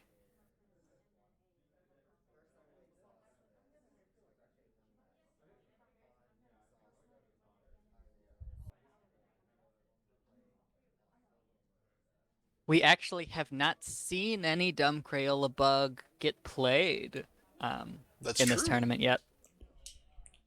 Sounds like we'll have one more match before the lunch break. I have to imagine that somebody is playing Dumb Crayola Bug since it won the online con. Yes. There's just a deck list out and readily available that is very high performing there. Now that you said that, there'll be a Thorax versus Thorax match at some point. AKA Dumb Crayola Bug. Someone just hit Thorax with a newspaper.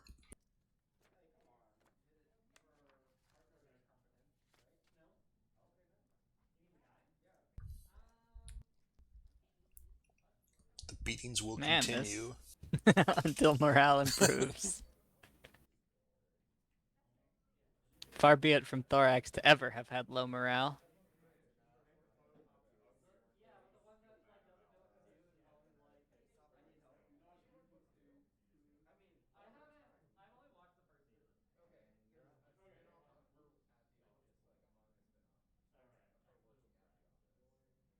This poor bug. He's gonna show us all. He's gonna win this tournament. You'll all see. Shots fired.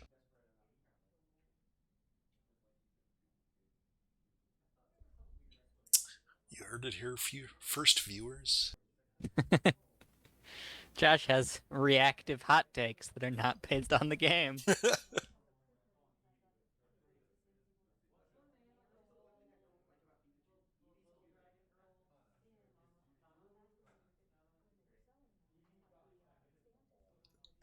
So, what will you be eating during your lunch break? Ah, gotta get the big plans. I have pizzas, but they are frozen. We'll see if I have the wherewithal to turn them into hot pizzas. I wish you luck in that endeavor. Thank you. I'm very new to this whole concept.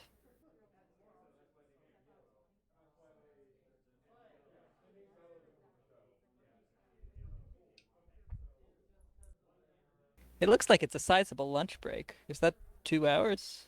Looks like an hour and a half, but might be longer. Like I think maybe they used to have 4 rounds before lunch.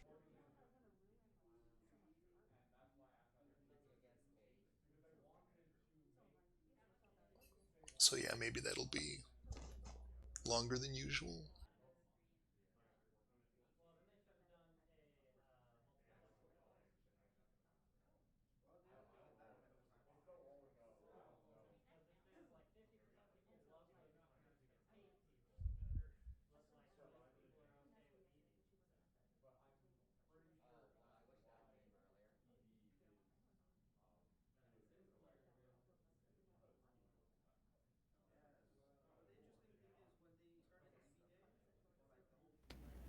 All right. So from what we've seen so far, do we have any preliminary guesses about who's actually going to overperform in this tournament?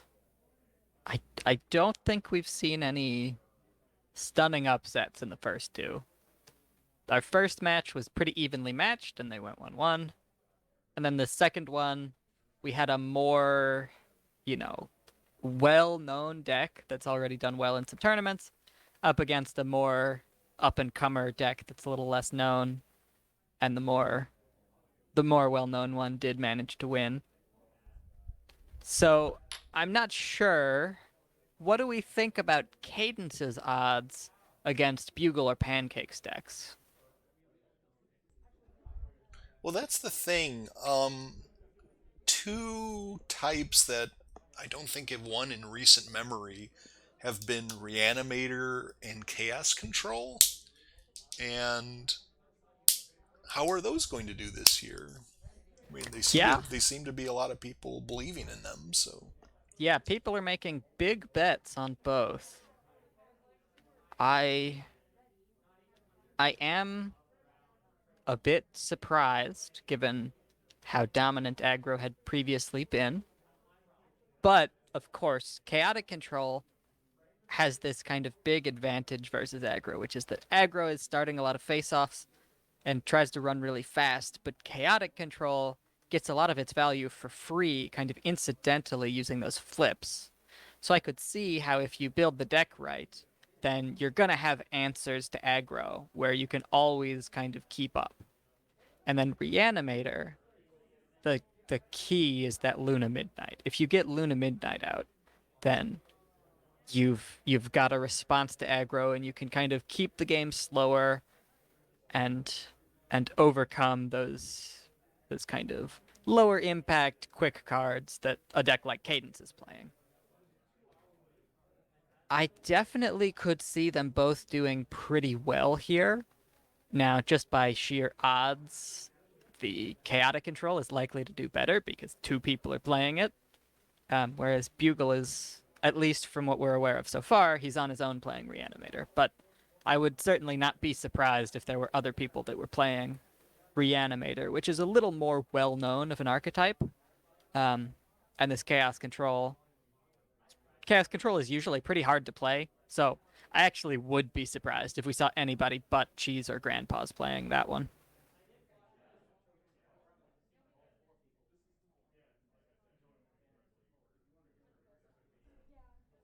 I remember someone playing Chaos Control at that Continentals. When I was playing Berry Punch, and I think they got to top 8. I remember I remember at least one player because I played them in top 16. It was a guy who would come to our local in Central Illinois Yeah. sometimes. Yeah, that guy. I knocked him out at 16 that year, but Oh, okay. it was a strong deck. I feel like he could have done really well. That chaotic control is probably pretty well poised against things like farm, and I'm sure it was good against Be Right Back, which was the dominant force that year. So he just kind of got unlucky playing against somebody who was prepared for it. And that's the thing with Chaos Control is there needs to be face-offs. If you're just confronting one problem every turn, it's not as dangerous to you. Yeah, and that makes it really depend on the troublemaker suite that you're working with, because if you can force your opponent to have to try to beat troublemakers in face-offs, then that's a different way to start triggering those. Mm-hmm. Or if you're bringing troublemakers that you're trying to farm yourself. So you've got, a few different options on how to make it work. But if you're relying on your opponent to play a particular way that causes enough face-offs, then that becomes risky.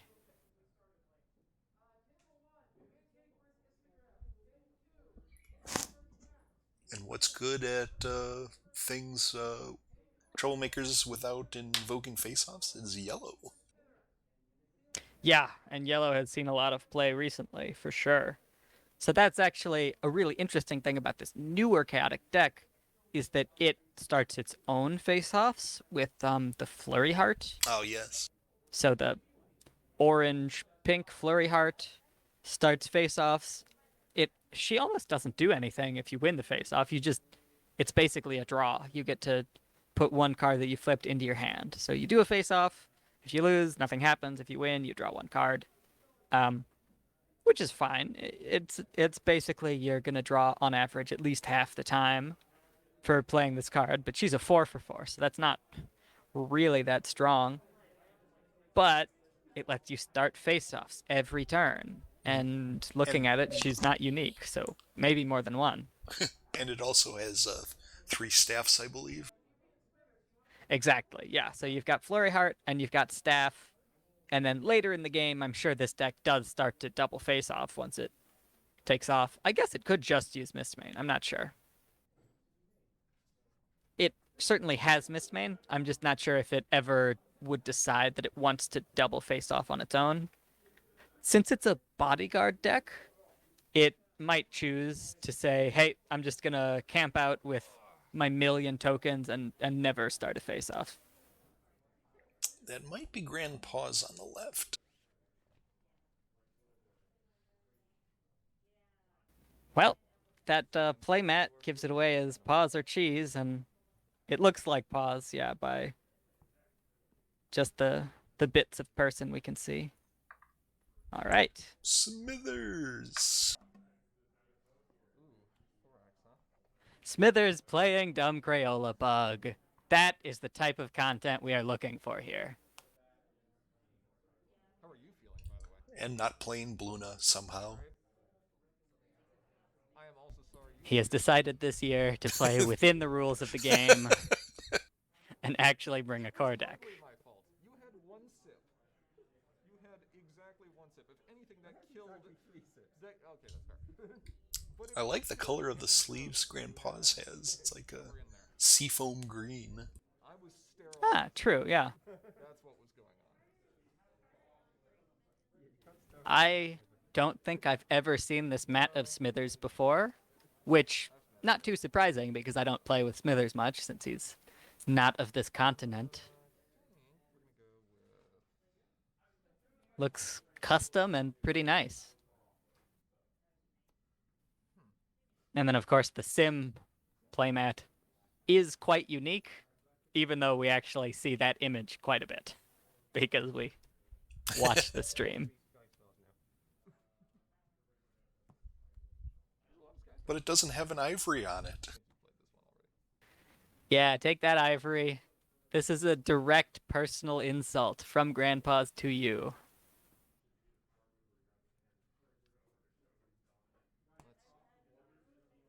That's just because we haven't reprinted those after Ivory joined up.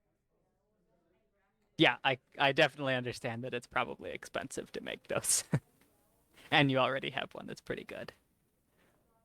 I can also see why maybe, like, taping a cutout of Ivory to the mat is not a feasible strategy. Or making Ivory rest his head on the mat during matches. And just have him constantly as just a Play around him. basically a plush.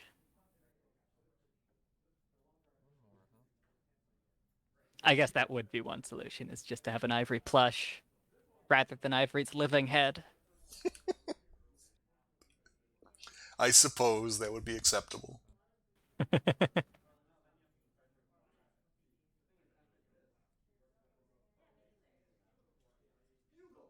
All right, so starting problems. We've seen these before, but from the two different games. So lacking lesson plans was also in the previous Skystar deck that we saw.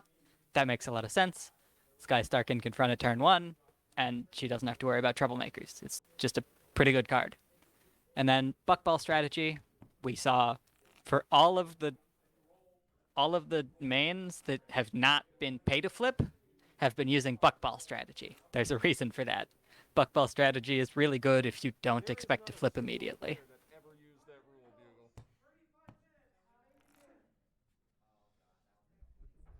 And lacking lesson plans gives you the one bonus that you don't have when there's two buckballs out there. Yeah, the Buckball mirror with 0 bonus is pretty silly.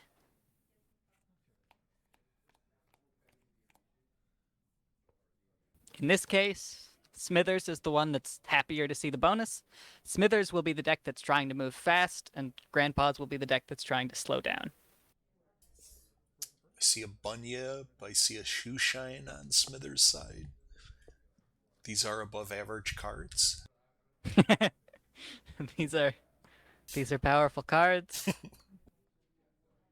They are going to make a game go fast if they are not responded to.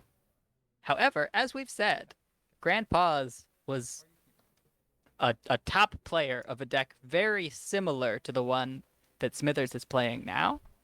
So Grandpa's made a very explicit choice that he thinks that he can beat that deck with the one that he brought. So I honestly have to favor Grandpa's here, just knowing that he probably already has tested this exact matchup, whereas Smithers may not have had the chance to. I wonder if Grandpa's is just mulliganing anything that doesn't have Baby Flurry art.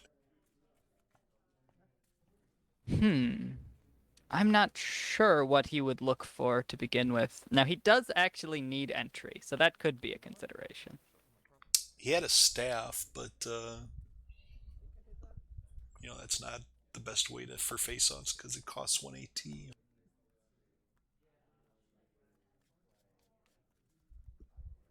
Of course, maybe it's not even relevant in an aggro match. The face-offs will be there. Yeah, that's true. Yeah, Grandpa's really just needs a way to start slowing things down enough. Once things go, once we slide into the mid game and Grandpa's has enough infrastructure under him, Wrath of Gilda is really going to start making the difference, where he can just reset Yeah. everything. But I'm not actually sure how this deck starts out, because it's going to need to, within the first couple of turns, put up some barriers that slow Smithers down. Okay, Smithers banks and passes, and it looks like Grandpa's does as well. Exciting stuff. I think Smithers got a property damage. Well, we're definitely likely to see Smithers flip here, because he's got 4 actions. That's usually all it takes. I think that is a Professor of Loyalty and a Loyal Pony. All right. It was a Professor of Loyalty, not a property damage. Well, dang, because property damage is probably going to be pretty good in this matchup, so if he can draw one eventually, that'll be good. Hey, signed Dumb Crayola Bug. Neat. Spend 1 to draw.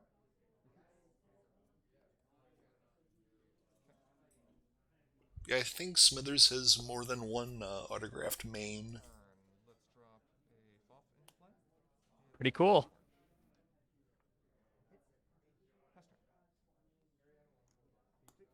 All right. What color is that? Can we figure it out? I'm guessing Grandpa's paid to draw to get over our hand limit and then got the fire into play at the end of the turn. Thinking here. Do we think it's orange? It's probably orange.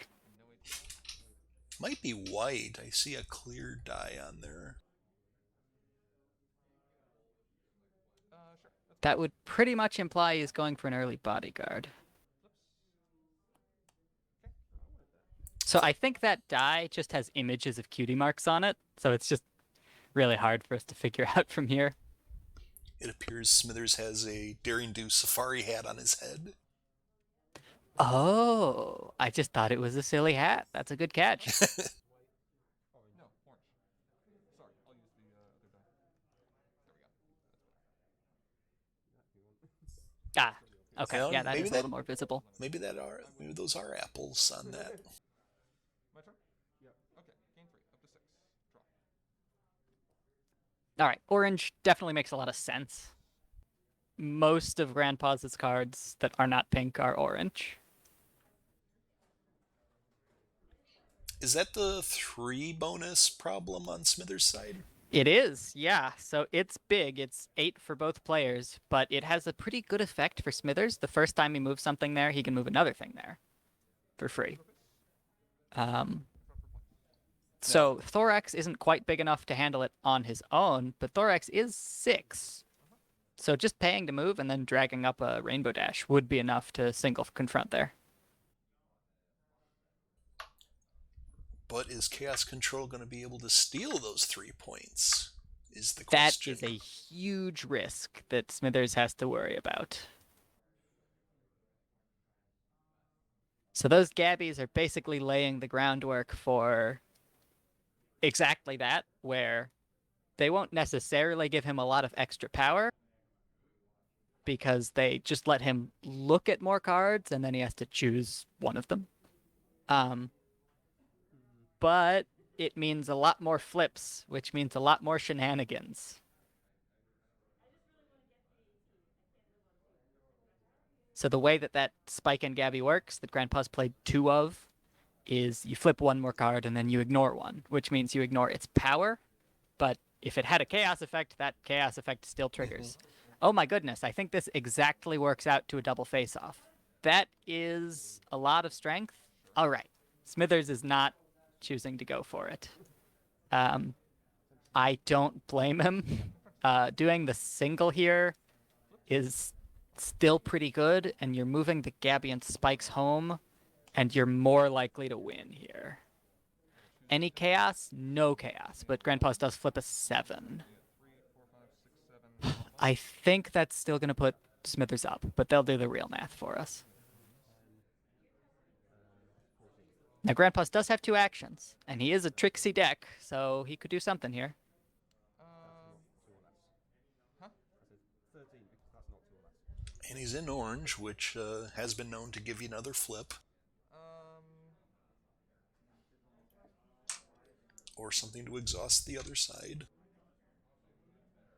And, I mean, he also has pink, so dismissing friends kind of pulls double duty here, because it also makes Thorax smaller.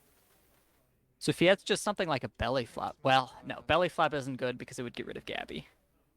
Chaos magic. So he goes for the So size Chaos 3. Magic Blast with 3, that'll work. 7, 8, 9, right? Is that 5? That would be harsh to do that if you were doing it against 2. Yeah, 2 would be a bummer. All right, so Grandpa's managed to win that, which is actually pretty bad for Smithers. If I were Smithers, I'd be a bit unhappy with how that went. So the reason is Smithers used one of his biggest tricks, which is Swinging Wonders, and he didn't get much for it. Now, he pushed Grandpa's back, so that's going to buy Smithers more time overall, but, I mean, Smithers would much rather have the points. And that Gabby and Spike work from anywhere. So they won't be confronting, but they're still going to be doing their thing. I mean, you know, Grandpa's had to spend 2 actions and Smithers spent 3, so, like, actions-wise, it's not a huge extra fee. But as far as pertinent abilities, that Swinging Wonders is a big loss.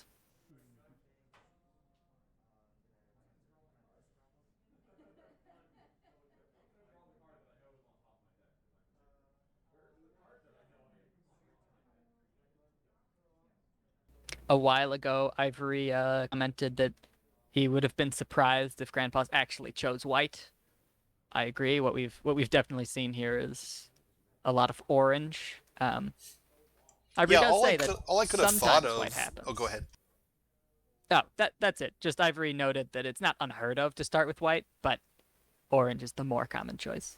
All I could have thought of was that it would be Bodyguard, but he would still need to boost his main with lacking lesson plans out there to do that.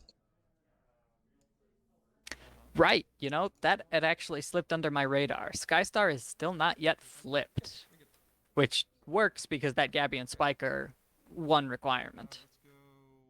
Let's go up to 7. Flipping Skystar is good early. It is a little less impactful the later the game goes on. 2 for 4 is great to start, where you get some free points out of it, but, like, versus just normal cards in your hand, 2 for 4 is, like, not that big of a deal. So we might Flurry Heart. Let's start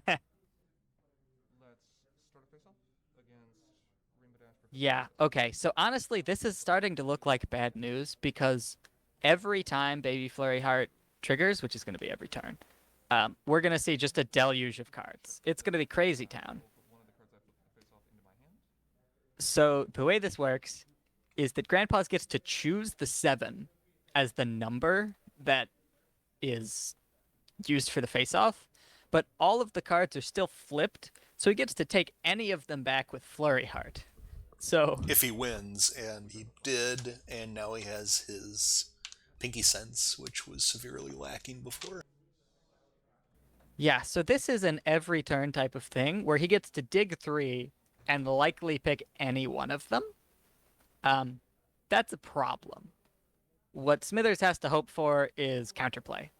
I don't know how much counterplay Smithers built directly into this deck, but if he can put Flurry Heart back, that's going to go a very long way. That's going to be the most important thing. Because this turn, Flurry Heart didn't do that much versus her cost, which is 4. Over time, Flurry Heart is going to be devastating because Smithers has actually gotten a little lucky so far. We haven't seen any chaotic effects after 6 flips, but they're a coming.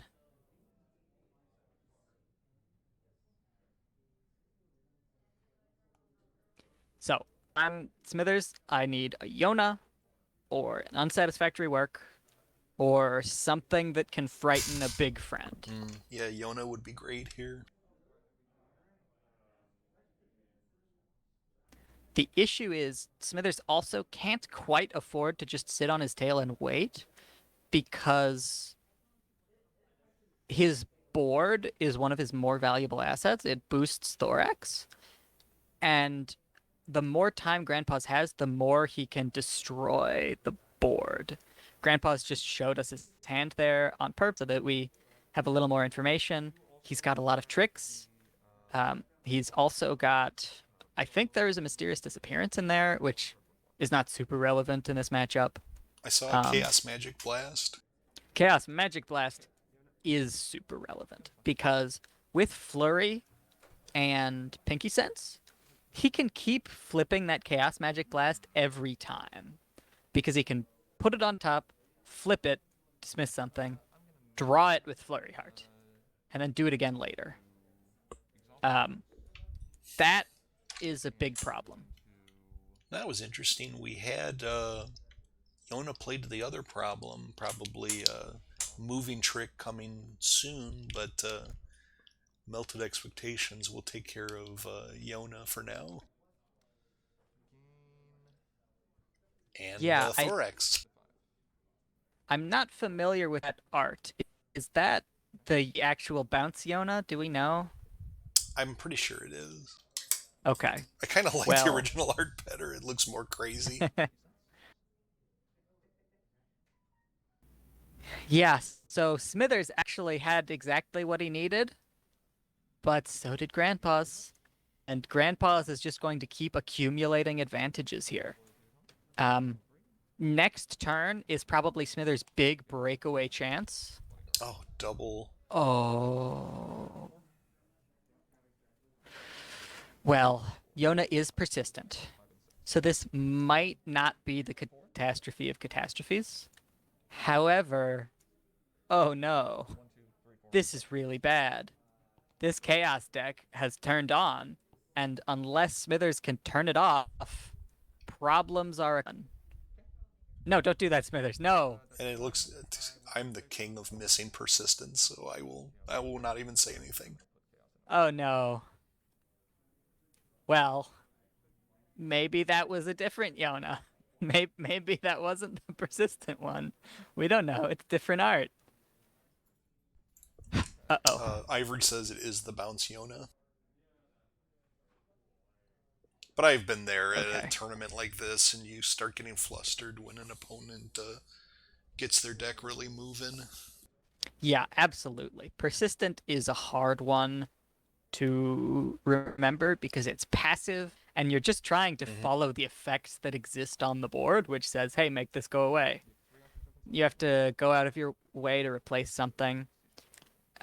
However, I think that transformed Smithers from having a low chance to win to having no real path to victory. Unless he's got an unsatisfactory work in his hand right now.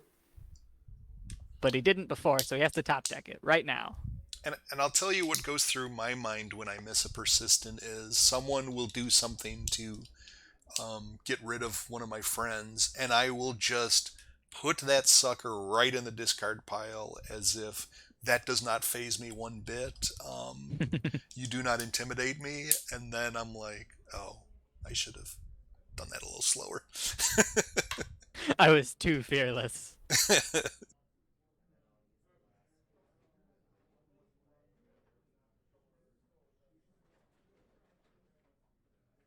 Well, I will say that at this point, Grandpa's has all of the infrastructure he needs to basically go wild with this game, and every additional card, every Flurry Heart or Staff that can start additional face-offs is just building up the damage. It's all cohesive, right? It just stacks. Gabby and Spike are valid for everything. Yeah, too You early can, Gabbies and Spike are pretty good.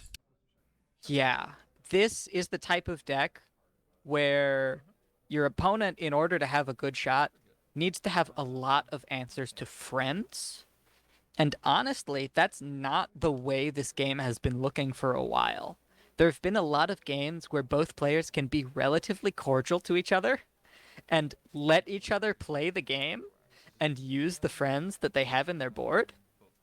And that strategy is no longer viable when Grandpa's has this many tools. You have to flip the board. You have to do something. You have to play a Wrath of Gilda or, Yeah, I mean a lot of dismissal. he's not even using his Brian on the Pinky Sense because I think he's seen that he's obtained another Pinky Sense through Baby Flurry Hard face-offs. Thinking here. Yeah, and just using the Brian to prevent a dismissal is probably better. That's I true. understand that. Yeah, I'll go ahead and use Pinky Sense. Put a card on top. Flip 3. 1, Ugh. 2, and 3. Okay, that's fine. Chaos Magic Blast.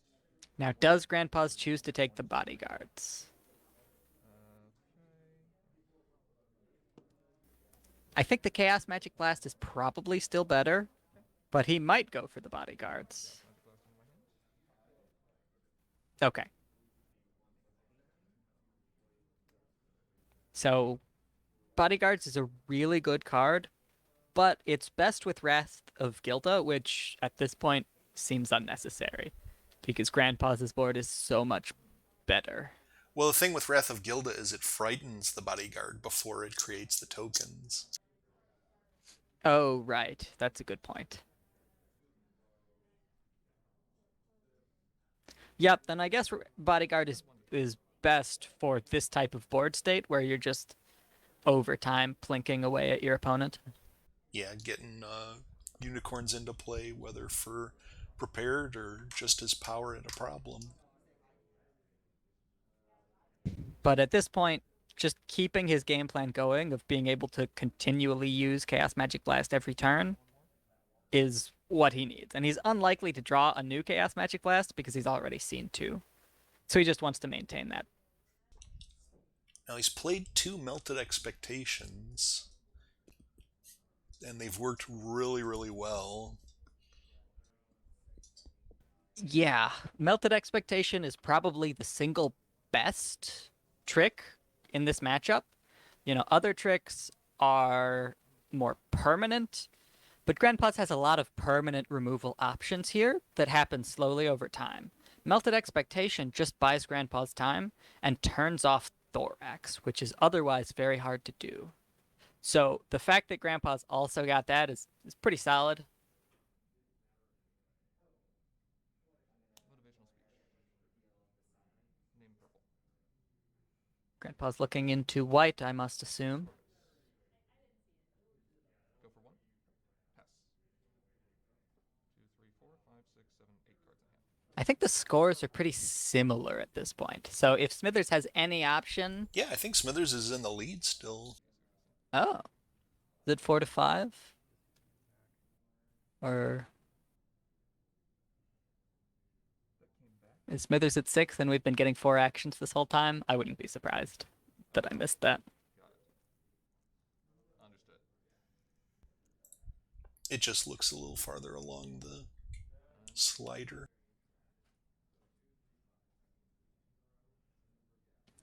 Well, Smithers could still win in time here. He's got points. Things aren't a disaster yet. I think there's still a lot of time left in this match. But it just looks pretty hard to get to 15 against what Grandpa's is packing. All right, Smithers agrees. Smithers needs a real big good plan. Yona. I like Yona as a plan. He's got Brian already, so he can protect the Yona, and there shouldn't be any more Melted Expectations. So getting a Yona, hitting Flurry Heart is exactly the type of momentum we need right now. Now, is he going to try to mix that with a DFO? That would be a big move. If he can actually make that work, it would be huge. He did get burned last time with it, but I mean, go big or go home, right? Like, Yeah. if he can actually do it this time, then it could turn this whole game around. Whereas if he played too conservatively, if he hedged his bets, he might still lose the game since Grandpa's is just performing so well. He uses Brian on the motivational speech. That's interesting. That seems like a huge risk.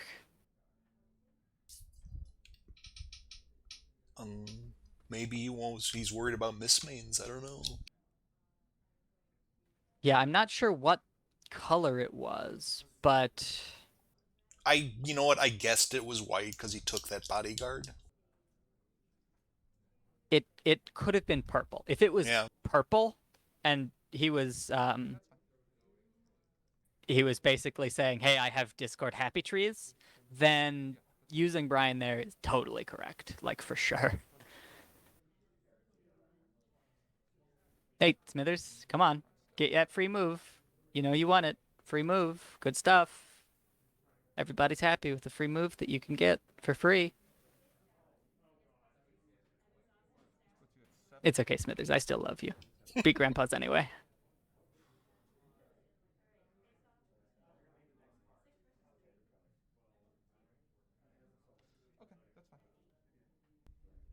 So the Thorax is at 6, and he's bringing 10 total. 7, 8, 9, 10. So he scored a point. Now Baby Flurry Heart. Yes, now he hits Flurry. That's great. Okay. That is the one trigger you cannot afford to miss, so that's the right one to hit. Grandpa's is still going to flip 3 cards and choose 1. Let's hope no chaos. All right, so Smithers got lucky there. But Smithers has 12 and Grandpa's has 11. Oh my goodness. So Grandpa's can probably play one trick to pull this back. How come there's a face-off here? So Smithers actually doubled. He used okay. The yellow event, defend the hive. which is yeah. I couldn't see it with the glare. Yep. Pretty reasonable. Chaos Magic Blast, naming 2. So the funny thing about Chaos Magic Blast here is if it hits the loyal professor at home, then that still will tie them. So yeah, it's a it pretty takes one safe off play. Of, Roll it flat. 4. Fluttershy. So I am now at That's pretty good. So that is going to give it to Grandpa's. Unless Smithers has another trick up his sleeve, but I would be surprised, honestly, if he did. Smithers had to go pretty all out and have all the right cards. Oh, maybe he'd be thinking. Grandpa's is low on action. So if Smithers does have something. Yeah, for 3 bonus, you gotta fight.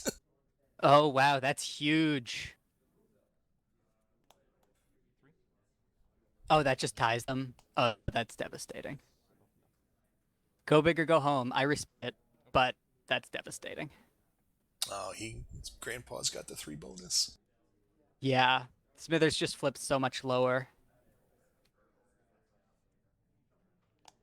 Now, honestly, I'm still bullish on Smithers. I think he still has a chance because he got rid of Flurry Heart and all of Grandpa's actions. So that slows Grandpa's down a lot. There's not nearly as much that he can do this turn because he might just find it the best choice to just play Flurry Heart, and that's all he can do because Flurry Heart costs 4. If that's the case, then momentum is on Smithers' side. However, probably that's not even a good play because that would mean that Smithers can still use Yona unopposed because Grandpa's would have no actions. So probably Grandpa's is going to have to find some strategy other than Flurry Heart. And Flurry Heart is, baller.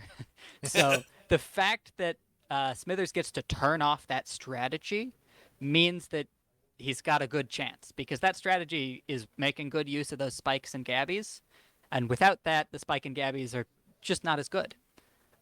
So Smithers has some of the momentum back. He's got a chance. He's still got a Yona on the board. And yeah, I think that proves it. That Grandpa's knows he needs to wait. He needs to hold tricks. I don't know how many tricks Grandpa's still has. Probably not that many, because what we saw is he played the one Chaos Magic Blast that he had just been holding. All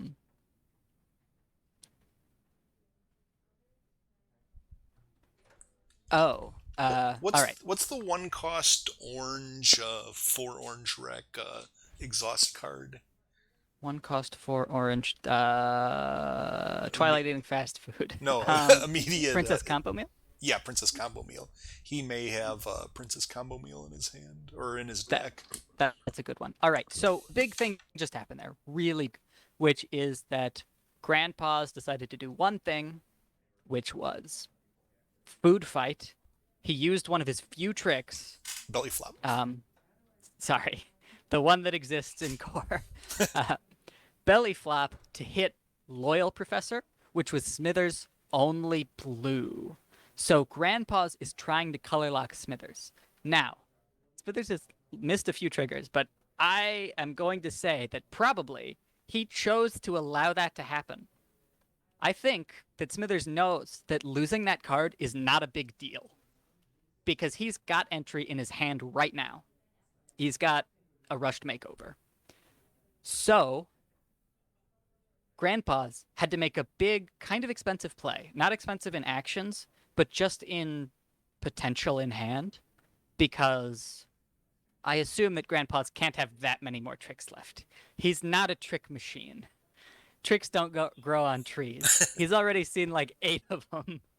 So he's got like at most 1 left. So that was really important powder that Grandpa's expend to try to color lock, and it didn't work. That's not necessarily the end of the world, but it is a big problem, and it gives Smithers a chance. At this point, I think the game could go either way, which is pretty impressive based on how Goldern destroyed Smithers was getting in the mid game. Mm-hmm. This is pretty cool.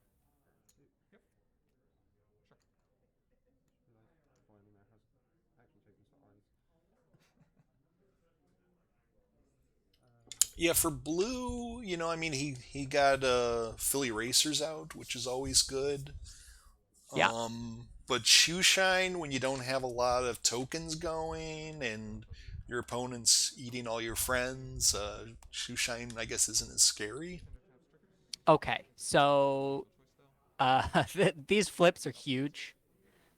What I will say is that Grandpa's has not seen a lot of chaotic in his flips.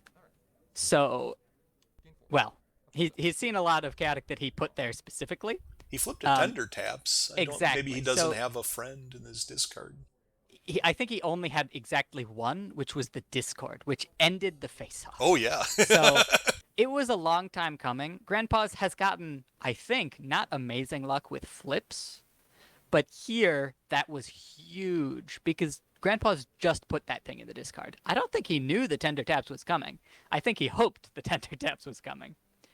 And he got to prevent the double, which is pretty great. Now, honestly, Smithers still scored 2 points, and now he doesn't have to spend any actions next turn to double again. So it's only good if Grandpa's can use it. However, it's still pretty darn exciting. It put momentum back in Grandpa's hand. Grandpa's, if he has a big enough turn here, can do a lot.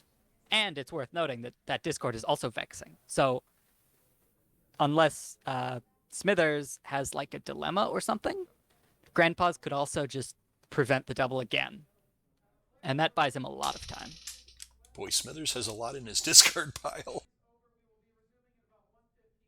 Yeah, I mean, Smithers is playing Dumb Crayola Bug, and he only has 3 cards on the board. A lot of cards must have shuffled off into the Discord at some point or another.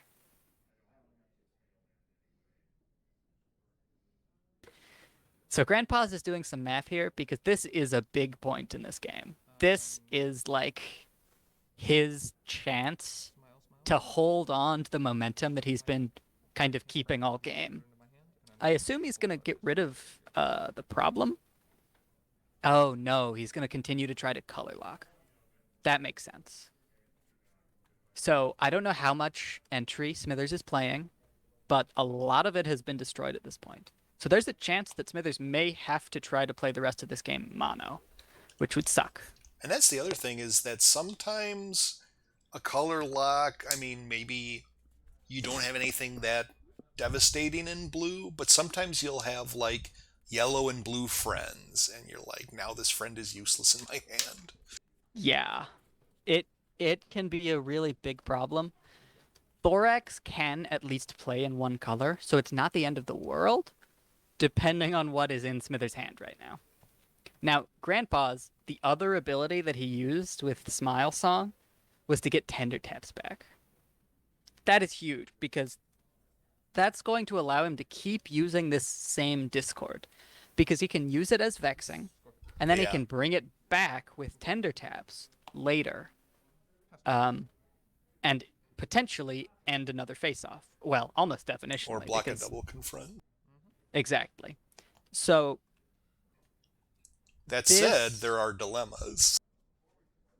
Exactly. So Smithers still has options here, and Grandpa's used a lot of his actions. Grandpa's is definitely not where he wants to be. He's getting back to a powerful position, but he's not there yet. He might not even have a trick. What he just did there was very understandable. He probably put Tender Taps on top of his board, or on top of his deck, or something else that's also good. I'm not sure. But he knew that Smithers could just get rid of the Pinky Sense with Brian. So he had to do that proactively. Yeah, and if it's Tender Taps, he probably will want it to come in during a face-off. Yeah, exactly. Now, I think Smithers just drew a Bunyip, which is pretty solid. That might be the second Bunyip in his hand. He could play two Bunyips. Earlier. All right, so he's still just trying to draw, maybe for entry, maybe for tricks like unsatisfactory work. I totally understand that, because this game is going to be kind of attrition-y, and yeah, I think Smithers is still confronting here. So if he just forces Grandpa's to use the Vexing, like, that's not bad. You're still making Grandpa's expend resources, all the while Smithers is building up his war chest by drawing. Or just by saving some actions. And this has got to be stressful for Smithers right now to figure out the right play. This is a complex game. Now, Grandpa's is probably going to play a lot of complex games today. But Smithers, most of his games should just be like, woo, going 80 miles an hour and bulldozing the opponent. But not this one. I think he might have just drawn a Staff of Sikanis. No, that was a Dash and Mullet, I think. Oh, that's also great. If he had any. If you have blue.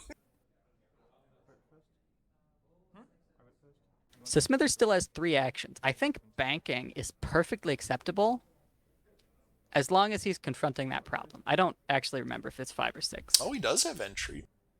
All right. What's he doing with it? Because this is pretty risky.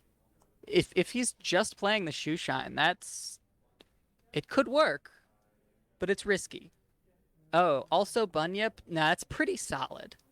And he's got a Brian at home to protect. So the real problem here would be if Grandpa's has an orange event, specifically Princess Combo Meal. And if not... Oh, well, now if Grandpa's has Melted Expectations, that would also work. If Grandpa's doesn't have anything, then this could be pretty big. All right, so what just happened there was a little complicated. Smithers played a dilemma, which actually gained him an extra action. Both players had 1 action, and he played that dilemma, which set them both back to 2. Then Smithers paid 2 to move. The reason he moved away is so that he could avoid vexing. All right. Another complicated thing just happened. A lot of complicated things. So Pinky Sense, we can now see that Grandpa's did go out of his way to load tender taps. Now, Smithers probably knew that, which is why he went out of his way to avoid the vexing trigger, because that means the tender taps actually has no targets in the discard. I know I'm talking excited and fast, but a lot is happening. So the tender taps is actually neutralized because Vex didn't get to trigger, which would have allowed Grandpa's to put the discord back into the discard. Discard, the best type of discord.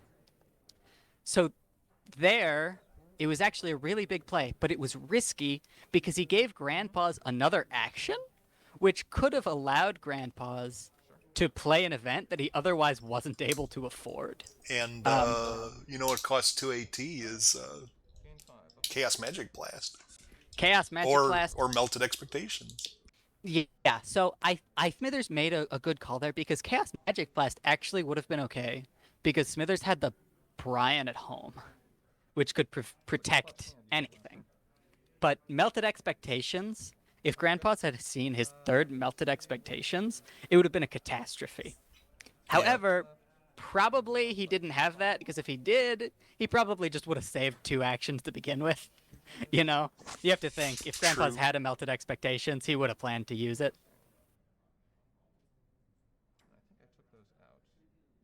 So that's unfortunate. Prism Light riffed on my explanation of how previously in all his other games, Smithers probably went 60 miles an hour.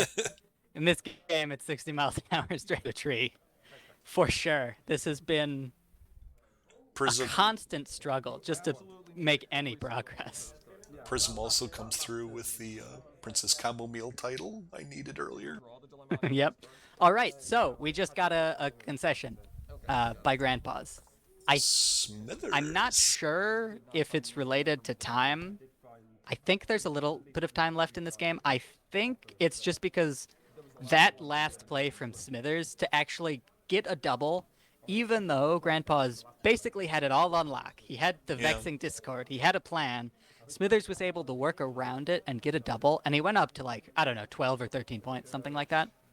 And because Grandpa's doesn't use troublemakers, it's really hard for him to prevent all points from being scored for the rest of the game. We see sideboards. Smithers sideboarded out all of his troublemaker removal because he knew that Grandpa's didn't play troublemakers. He did his research. And Grandpa's, I saw he boarded out Blindfold and Playwright. I think that's pretty reasonable. There was Playwright, nothing he wanted to steal. Yeah, Playwright doing theft is good against Shoeshine, but that's kind of it. And that's such a late game card that there's no guarantee that that's coming up. Oh, sure. Makes sense. Oh, Prism. Noticing that Bugle lost the game that we watched there, and GP lost this one that we just watched, which, is pretty surprising because, both of those players are so well known to be hyper good at this level of competition. I'm sure we'll still be seeing both of them in Top Cut, so it's not like this is the last we're going to see of these two. But it does show you that this is a competitive field, and it's a varied field. There are a lot of different decks. I don't know that we've actually seen the same style of deck twice. I think everything has been totally different across the 6 decks that we've seen. And that makes it really hard to plan for and really hard to build a deck that wins all the time.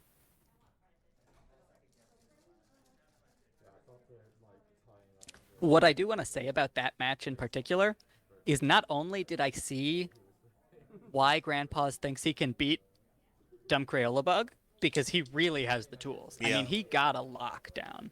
But also, I can see why Smithers wants to play Dumb Crayola Bug, because, oh my goodness, it runs so fast, it has so many tools, especially Yona. Yona can get you out of so many bad situations. We didn't see any unsatisfactory works, and it was still okay. We saw Brian, who, honestly, has been in that deck mostly as resource removal for the longest time because there just hasn't been like that much dismissal. Pink has been good, and so you see belly flops, but you haven't seen pink control like this chaotic control in a long time. But here, Brian was like a cornerstone of every one of Smithers' big plays. Smithers made a plan, and then he protected that plan with Brian. And that is when that card really shines because he didn't even pay for that, Brian. Yeah, he He flipped flipped it. it. That is some value. Especially with Crayola Bug. Yeah, yeah. It makes dumb Crayola bug bigger. It protects you against the the various tricks. Ah, that was great. That was great. Um, Smithers, I hope you hear this commentary and you remember your triggers, sir, because you had some really big ones. But I'm still really proud of you because that was a really hard win to Yeah, squeak it was out, and you really had to well make some. played by Smithers. Yeah, at the end, like the last 3 turns, and in particular the last 2 big double face-offs, he had to make some really considered plays that were based very directly around what Grandpa's was able to do that particular turn. And he had to be prepared for those particular challenges and still make the face-offs happen. So Smithers here is one of the premier aggro players in the game at this point, and I think we definitely did see why there. This was not a simple game, and he kept his cool. In fact, I feel like he got cooler as the game went on and the stress mounted. Yeah, I agree.